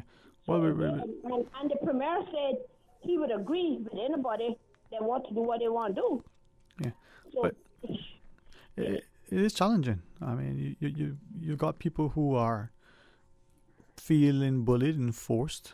Some who have said, this is the only choice I got if I want to feed and provide for my family. Well, that's the thing. Yeah. But if I don't want to do that, and now you're going to turn around and take my choice from me, tell me that I have to, and if I say no, I'm not doing it that either, then you can take everything from me. Then what am I going to provide my family? Right. But it is creating a fear, because that person for whom taking this injection is the panacea, is the answer to keep them safe. They feel that they should also have the opportunity to go out, and maybe they're feeling confronted by others who are saying, you're not doing the right thing. So what should be a personal option based on a person's perspective and their own reasoning has now become this thing that is causing everybody to just be at each other's throats, as it were, without any sense of civility or understanding. I mean, we're seeing friends and family being at odds and divided. We're seeing all sorts of relationships, being sort of strained. We're seeing politicians, obviously, being heavily pressured by everybody, and for sometimes you have to wonder, what is the right thing? Yeah. Okay, thank you, Dwayne. Well, thank you too for at least giving us a chance to maybe consider certain things, and hopefully, because of the respectful nature you put things forward, maybe we can appreciate the importance of being respectful and responsible. Hey, thanks very much, all right? You're welcome, Dwayne. Bye. Okay. Well, let's pause and take that break, Mr. Fox. Is that where we're going? That presence and promise of dark chocolate has been there, but never embraced. Well, let's pause and take that break. Bro, do you really have to eat 2 sandwiches for lunch? No, but one is for dinner. On Tuesdays at Subway, you can get the 2 subs for any size, plus a fountain drink for the price of 1. Nah, Bobo, that sounds too good to be true. For real, though. 2 subs for the price of 1? And a drink? Each and every Tuesday now until September 28th. Buy any Subway sandwich in any size and a 32-ounce fountain drink and get an equal or lesser value sub for free. For every 2 for Tuesday purchase, be entered to win one of 3 LG 50-inch 4K smart TVs, a Grill Pro, or one of 2 retro bikes, plus many more prizes. Subway's 2 for Tuesdays is in partnership with Pepsi and Progressive Distributors. Prize drawing is September 30th. Terms and conditions apply. See in store for details. For medical lab services in Cayman, go straight to MedLab. Blood test, x-ray and mammogram, all of that is MedLab. Affordable fees and friendly service, a full professional team. MedLab is always comfortable, MedLab is always clean. For medical lab services in Cayman, MedLab. Call 949-7331 and ask about MedLab's new state-of-the-art digital mammogram machine. 20 years. Remember when Crew Road had no median and Linford Pearson was only 2 lanes? We do. When Dirty Reeds was down the street? We do. We have been there for the falls, the growth, and the rise. When your body and mind needed to change, Powerhouse Gym has been here. We've skated with you. Your first date, your daughter's first time on skates, your son's first strike. From football to squash, to karate and hockey, to bowling and concerts, and everything in between. For 20 years. So much has changed, some for the good and some not so much. Through it all, King Sports Center has been here for you, for Cayman. King Sports Center, celebrating 20 years as Cayman's home for fitness, recreation, and relaxation. Do you know that conditions may change suddenly in an emergency and you may have to leave at a moment's notice? When a hurricane threatens, you should have a grab-and-go survival kit. This kit should include your personal identification and other vital documents, which should be sealed in a watertight pouch or container. For more tips and information, visit the Hazard Management Cayman Islands office or caymanprepared.ky. This hurricane tip is brought to you by Hazard Management Cayman Islands and Radio Cayman 89.9 FM. We all risk getting COVID-19 and spreading it to others, maybe without even realizing that we are sick. So, if you plan on visiting or going out with friends or family, remember these tips to keep you and your loved ones safe. Wash your hands regularly. Cover your coughs and sneezes. Maintain a safe social distance from other people. Avoid handshakes, hugs, and kisses with people that you don't live with. Contact the flu hotline if you have a cold or flu-like symptoms. Let's keep working together to prevent the spread of coronavirus. Talk today.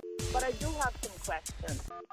Talk today. Cayman Islands' foremost listeners' participation program. Talk today. Because there are more questions than answers. What the public is saying. Waiting to take your calls right now. Sterling Dwayne Ebanks.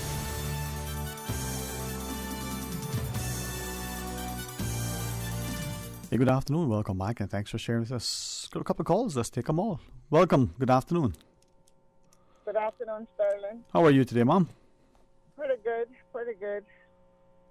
Oh, Sterling, this COVID. Positive. Huh. Well, Sterling, I don't want to accept that we have to live with this for who knows how long.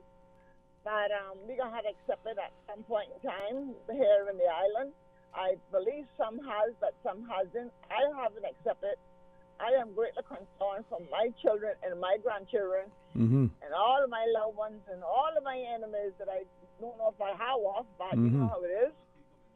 But to say that we got to mandate it, whatever the word is, I really feel like we should just keep that aside, and that would probably give the individual a more relaxing mind to say, you know what, I'm going to do it because I'm feeling confident now to go and get it. But if you put this pressure on them, they're going to all rise up, and we don't know what's going to break out here with the arguing and the killing and the fighting and all that kind of stuff. And I'm concerned about the senior citizens that who may not be able to take it, and those that even may have the shot, the vaccine, they could probably get sick, and it may not kill them, but just the thought of them going into the hospital at the age of 70 and 80 years of age and have to use a ventilator, and apparently those things are not too comfortable to be being used to lay down and just have all these things, put on your body to try to survive. But really and truly, mandate the situation. I think we should kind of leave that alone for a while. Right. And see if the people would get a little bit more courage to go and do it on their own without someone telling them it's a must, that they must do it. You know what I mean? But here's what somebody sent me, says, we're not forcing you, they say. We're just taking away everything you need until you consent. That, they say, is choice. Interesting, huh? But sure. Appreciate what you're sharing. All right? Yes, sir. Take care, Mom. Blessings to you. Bye-bye. Bye. Let's take one more before we go to the news. Good afternoon. Welcome. Thanks for calling. Yeah, good afternoon, Sterling. How are you today, sir? I'm giving thanks. We all should, I'm glad that I'm joining you in that as well. Yes, sir. Just want to join this debate. I'm a pastor. I just want to disabuse the mind of some people who are under the impression that the pastors or churches across the island have been spreading an anti-vaccine message to their members. I don't know if others are doing that, but to the best of my knowledge, right, that is not being done. Yeah, actually, I'm on the other side. Maybe you can actually clarify if you don't mind. I'm of the view that the churches are actually pushing their congregation to take the vaccine. I'm speaking for myself personally. Right. I started out and I made a very strong appeal to my members. You see, we worked with the information that is shared with us. Right. And the information in the initial stages clearly stated that the vaccine would make a positive impact on ameliorating this thing. So we shared that with the members, right? And I led the way by going myself and getting my vaccination and so on.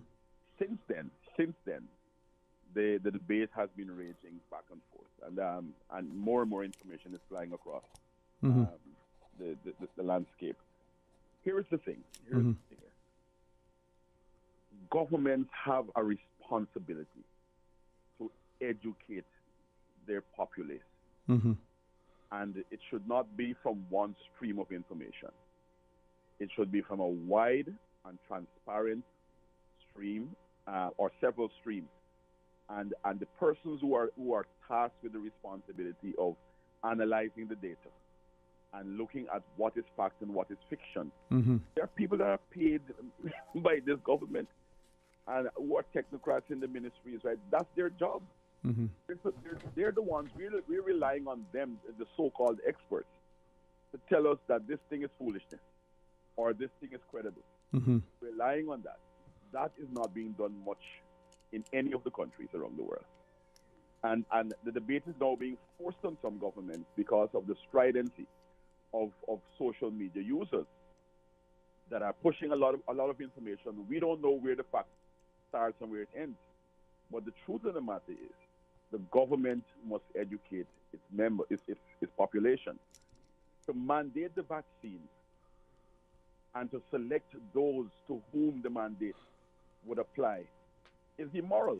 And I'm glad, I'm encouraged by the number of persons that have been calling and pushing back against it. Because I listened yesterday to one of the persons pushing the legislation, and he tried his best to sell it. But from any angle that you look at it, if you were to isolate persons who fall under immigration control and you mandate it for them, what is the point of the vaccine? Is the point of the vaccine protection? If it is protection, then why aren't you trying to mandate it for Caymanians? Protect everybody. To protect everybody. Yeah. But it is clear, and Dr. Lee said it yesterday, that the primary reason for all of this is the push to get to 80%. But then look again, they're at 78% of persons with at least one shot. They're making fantastic progress. Right. But and I appreciate it, Pastor. Why risk goodwill? Right. By pushing this kind of narrative at this stage. Right. Pastor, I appreciate you publicly sharing that, because I think that's where we need to have that civility in our discussion, and hopefully we are respectful of each other's views. Two football fans arguing about which the team is best. Yeah. That conversation should be a lifetime so that they never come to blows. But here we have 2 seconds of something and automatically. So if I could then, go right ahead, but I wanted to ask of you, as you shared, we're pushing one group And if it's safety, then why not push all groups? But then in that token, I draw inference from what you shared. Today it's about this thing. Tomorrow it may be about something else. Something else. Eh? And chipping away at people's personal yes, sir. rights, which are already protected by the Constitution. But are we not finding ways to skirt the Constitution? Not just in Cayman, but around the globe? Exactly. Yeah. And if I might say this in closing. Yes, sir. People who choose not to be vaccinated must also recognize that in making that choice, they will be giving up some rights. In other words, they should not expect that life will go on as normal for them, because the persons with private rights will say, well, I don't want an unvaccinated person in my house. Right. They have a right to say that. Mm-hmm. So if and there's so many other little things, I believe, that, for instance, if I'm not vaccinated and I am told that you can't go into a theater, I can understand that. I mean, I can't scientifically, it might not really make much, but I can understand those kinds of things. But when my employment becomes one of the grounds that you're going to sanction me on, that I think is crossing a red line. I think that in just fair, just fair play. Yeah, but let me ask of you though. I mean, with respect to what you shared, and I crave the indulgence, and I certainly respectful of time, but given what you shared, that right that we may give up as a result of choosing to do or not do something, okay, we understand that. But whether it's education or healthcare or access to stuff, those should not be. Where is that line drawn? Now, for instance, if it's, forgive me, if it's a restaurant or a grocery store, for a better term, we need to buy food. If you don't have this thing, how are you going to eat? Should you be precluded from being able to get food to feed yourself and your family? If the person who owns the restaurant says to me, out of an abundance of caution and based on the information that he has, I don't want unvaccinated persons dining in my restaurant, but I'm making a facility available where they can take it out. Take it out. Okay. Those kinds of things I can understand, right? Right. Yeah, but it is, as you rightly said, and you're correct, right? The fundamental rights, the rights to life, right? And you see, and I'm saying this for what it is worth. The work permit holders that work in the Cayman Islands have all come here to work with legitimate jobs. Right. Jobs that have been screened by the Immigration Department. Yes, sir. And assessed as available. They've been made available to persons outside of Cayman. So those persons are considered legal residents of the Cayman Islands as well. Right? Should they not be treated like people with some sense of humanity? Well, okay. If you choose, I certainly don't want to impose on you. I certainly engage you. But the question I want to ask then: what about physicians, right? Who we are being told that across different jurisdictions, and not just in Cayman and nothing, specifically about Cayman, just across jurisdictions, they've been told, hey, listen, a person who is not vaccinated, when they come into this healthcare facility, you can't treat them. Now, I'm not a physician. We hear about Hippocratic oath. But if that is the case, and let's assume that what we're being reported in the media across different jurisdictions, if that is the case, what are we doing to those physicians with the oath that they took to do no harm? Yeah, they try that in my home country. They try that. I mean, I'm not going to say my home country.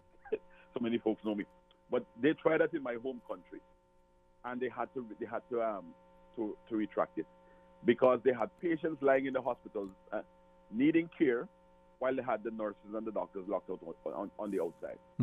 It didn't make sense. What I thought those countries should have done. I understand the narrative. If you're not vaccinated, you pose a potential threat. But I'm saying if you are passed if you do the PCR test and you're passed as negative, then the threat level diminishes. But what they wanted people to do was you go do the test at your own expense, with one of those tests costing $120 twice per week. That was clearly meant to force people into taking the vaccine again. Yeah.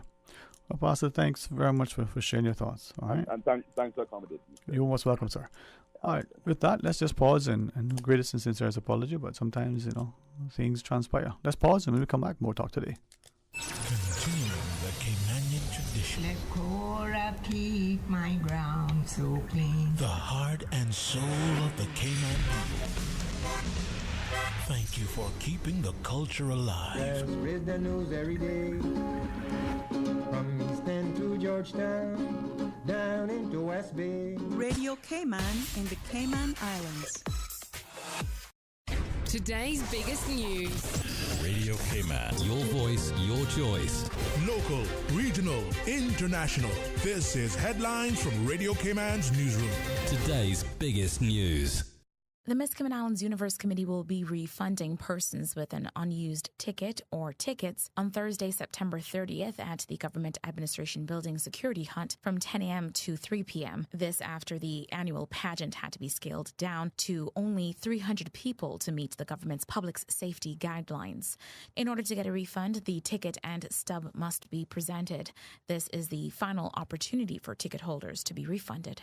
Turning to international news now, top U.S. General Mark Milley has warned al-Qaeda terrorists in Afghanistan could threaten the U.S. in as little as 12 months. The Taliban had not broken ties with the group responsible for 9/11 and themselves remained a terror organization, General Milley said. He and Defense Secretary Lloyd Austin are being questioned in Congress about last month's pullout from Afghanistan. The government collapsed as the Taliban rapidly advanced through the country. The gunman who killed 5 journalists in a targeted shooting on a Maryland newsroom in 2018 will see life behind bars without the chance of parole. An Annapolis judge on Tuesday handed down 5 life sentences to Jared Ramos for his premeditated attack on the Capitol Gazette office. Survivors and the victims' families denounced Ramos in impact statements. Ramos, 41, will serve consecutive life sentences for the murders of Gazette staff members Wendy Winters, Rebecca Smith, Robert Hyson, Gerald Fishman, and John McNamara. And Haiti's unelected leader, Ariel Henry, says he understands why the United States is deporting thousands of Haitian migrants from the Texas border, as he wants to cooperate with America and will welcome home those who fled the disaster-hit country. In an exclusive interview with CNN from the Prime Minister's residence in the Haitian capital, Port-au-Prince, Henry, who took over as leader 2 weeks after President Jovenel Moïse was assassinated in July, also said elections originally planned for September will be delayed until next year after a review of the country's constitution is conducted. About 4,000 migrants apprehended by U.S. Customs and Border Protection in Del Rio, Texas in recent weeks have been expelled, according to Homeland Security Secretary Alejandro Mayorkas. Those are your latest headlines here on Radio Cayman. I'm Shanda Gallego. For the latest in news and information, Follow Radio Cayman on social media, Facebook, Instagram, Twitter. Download the Radio Cayman app or log on to our website, radiocayman.gov.ky. Explore your history. Explore your land. Explore your sister islands, the ultimate staycation experience. Your culture, your freedom, the land that time forgot isn't gone. It's your sister islands. Discover all that our sister islands have to offer.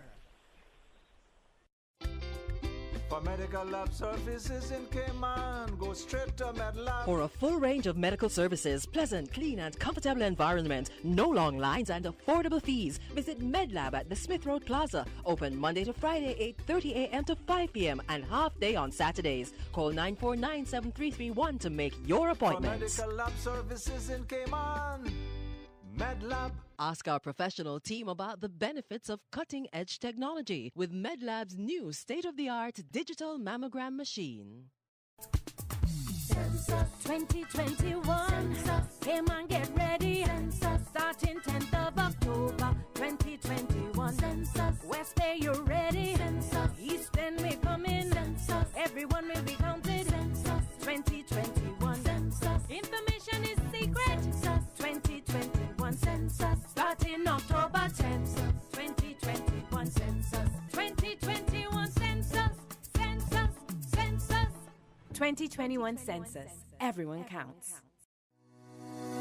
To all of our essential workers who are dedicated to caring for us during COVID-19, please remember that caring for yourself is important too. Use appropriate PPE and practice social distancing whenever possible. Take breaks, take care of yourself, and take care of each other. Remember, we are strong, we are resilient, and we will continue to get through this together. For more information on COVID-19, visit www.gov.ky/coronavirus.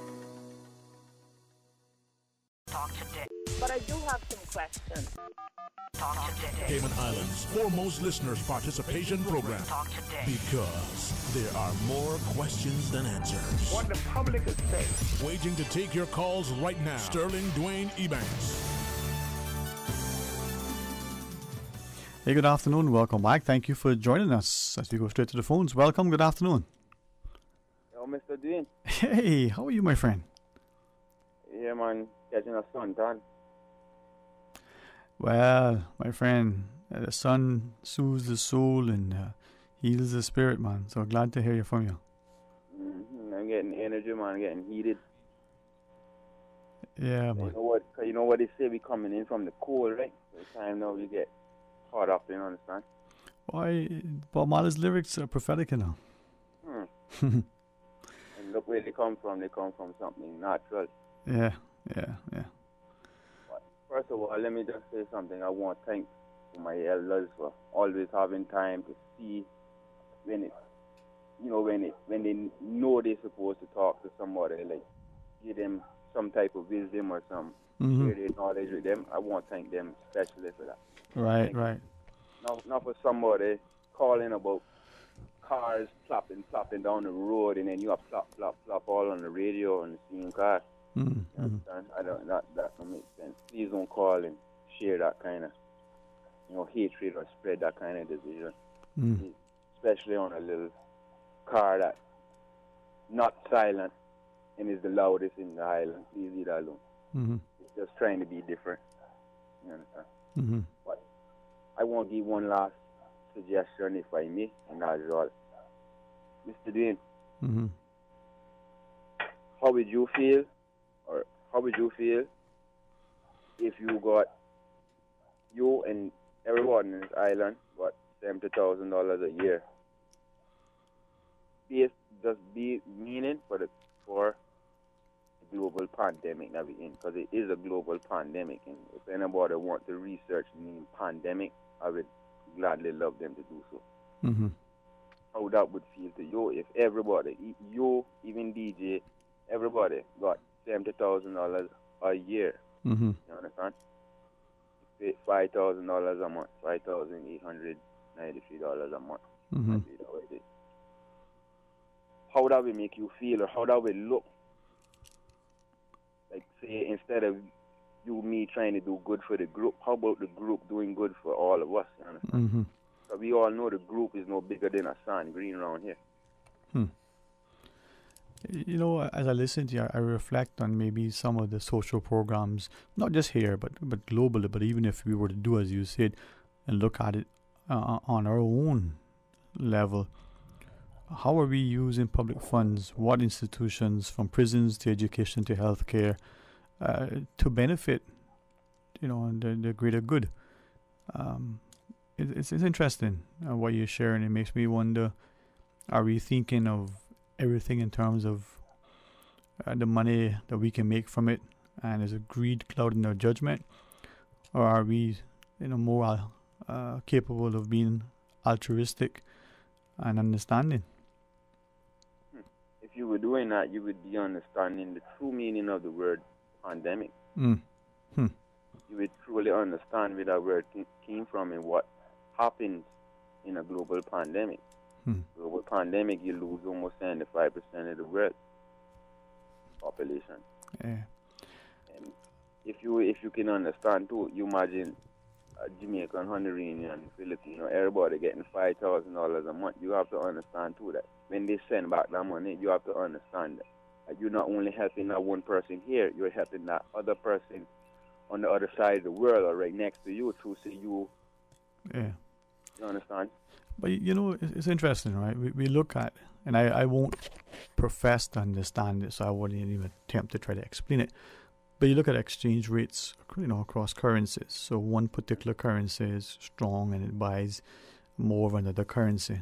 And so if you're working in that jurisdiction, you can live on what you're making, and as you shared, you can send that back to your home country where that one unit of that currency is now 10 or 100 or 1,000 of your home currency.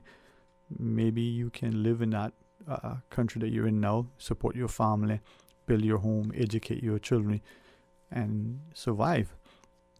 Yes, But yes. And it would be cutting out the need for having a tourism product, because remember now, these people not have nowhere really to go other than to say spend the money up around here and invest back into the process or the products that come from this island or that is being sold in this island. You understand? Yeah, but I mean, if we look to our seafarers, they went and listened to them tell you about the salaries that they were made for the month. It wasn't a lot of money. It was a lot of money for them because when they brought it back here, but that was short-lived. Then you go back to, some of our mothers and our sisters in the early days of the financial services when they were making only a few $100, for the month, $100, $200, $300 a month. That went a long ways. Now, inflation would mean that a sum of money may equate to thousands today.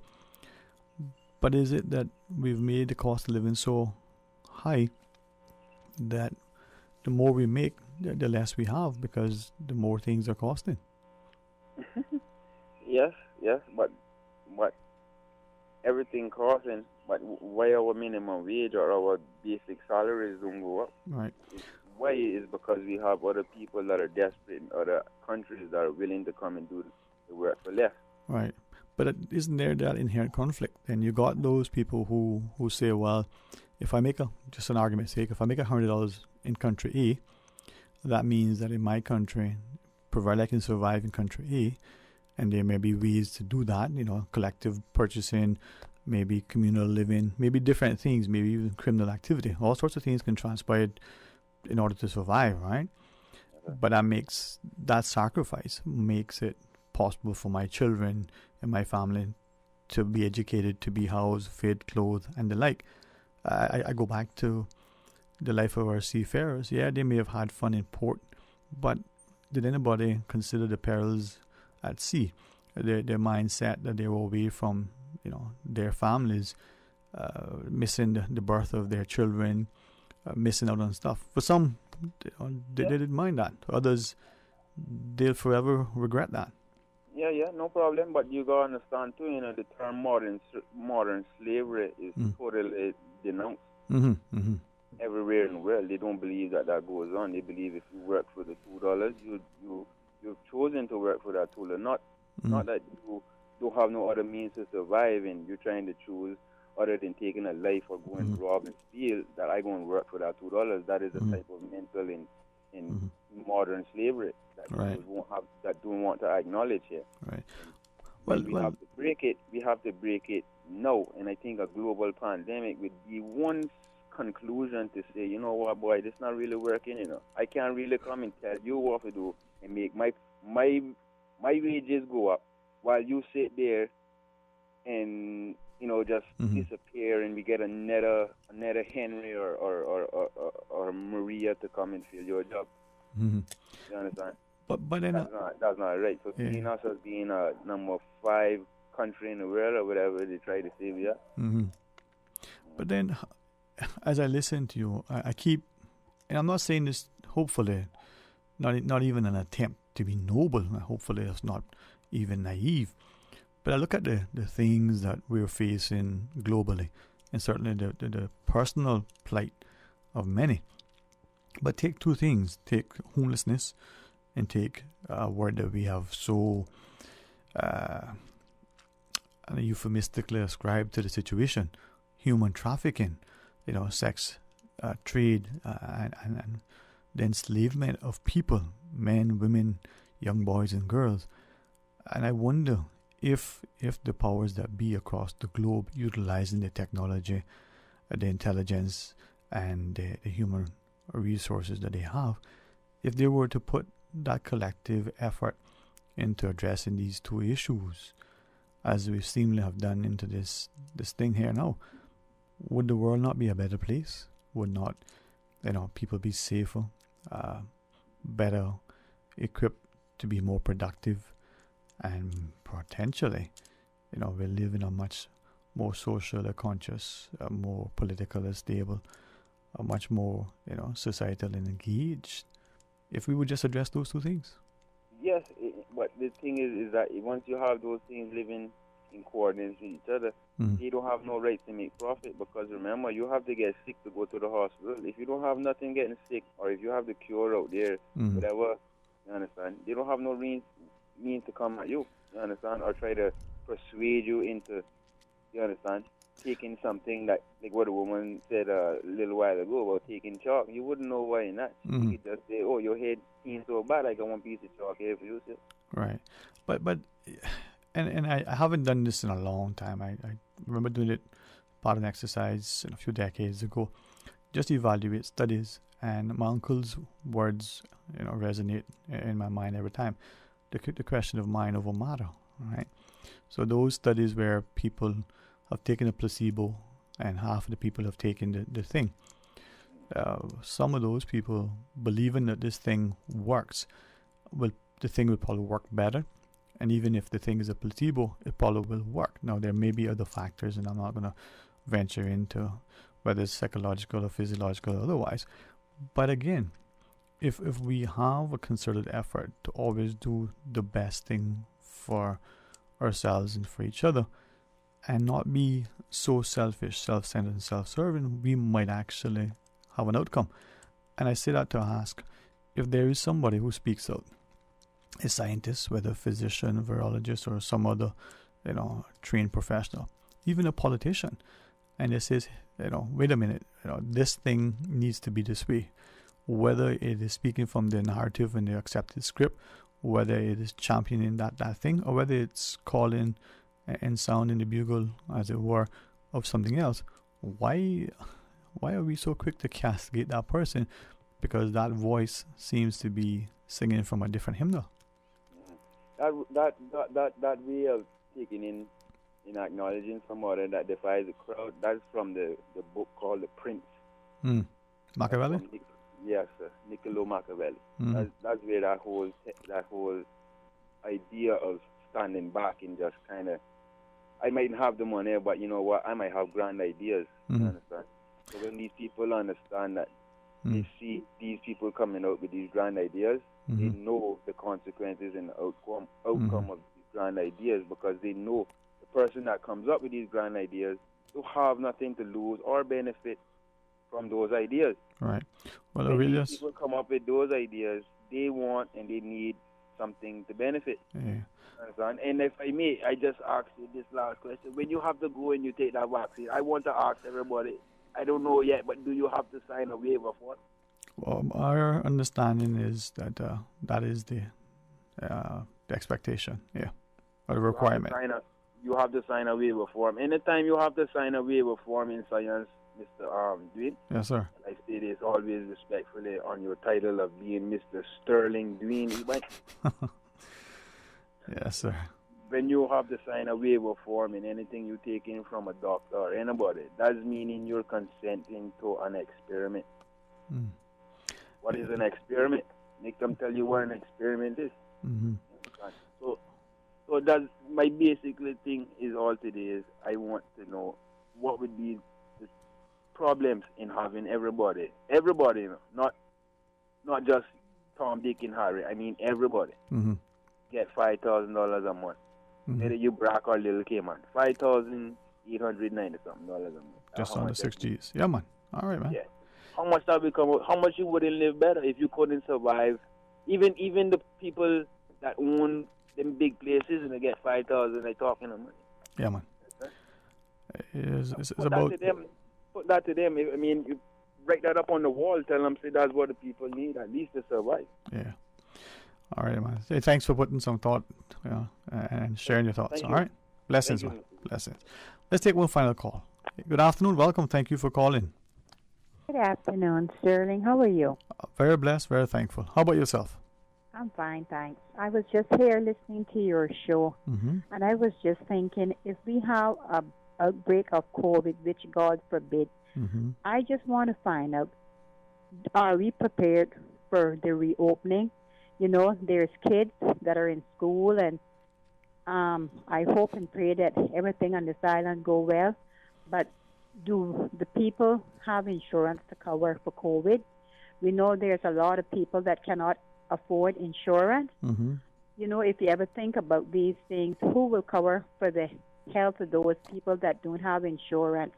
There's a lot of people that can't afford insurance, and there are people that can afford insurance. You know, are we looking to see what is going to happen to the people that cannot afford insurance? You know, we have to have a plan in place, I think, before we open, because right now, I know there's a lot of seniors that don't have insurance, and I'm kind of worried. I don't know what will happen to those people, because I don't want them to be turned away from help. And, you know, it's really hurting to see what is going to happen here, and I hope that they really have a good plan in place, because we Caymanians really need to be taken care of firsthand. You know, this is our island, and I think we really need to be looked after. Thank you. Thanks for listening, Sterling. Have a good afternoon. God bless, Mom. Bye-bye. Thank you too. You're most welcome, and I appreciate you sharing your thoughts with us.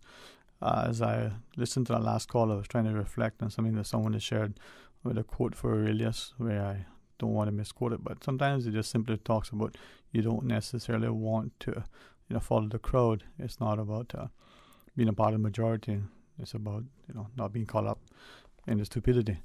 So if you stand out and you're singular, don't mean that you're wrong, but doesn't mean that you're so persuasive and so eloquent and so charismatic that you're able to sway. History is indeed replete with examples of that person being able to imbue the masses with such banter that they become willing to follow blindly without even appreciating the nonsense that befalls them. Well, thank you each and every for your thoughts. I invite you to remain actively engaged and informed and involved in our community. Obviously, stay tuned to Radio Cayman, not just for the programming of entertainment and information, but opportunity to be informed. I would say the more we speak together with a concerted effort to be productive and to be respectful and responsible, the better our society will indeed be. Let's try to build bridges to unify ourselves as to put up walls to divide us. Tomorrow's another day. I pray that we'll be a part of it. Join Mr. Art in the morning for the record. We want you to come back for Talk Today right after midday news. Here's a song that perhaps may just soothe the soul. Until tomorrow, be blessed.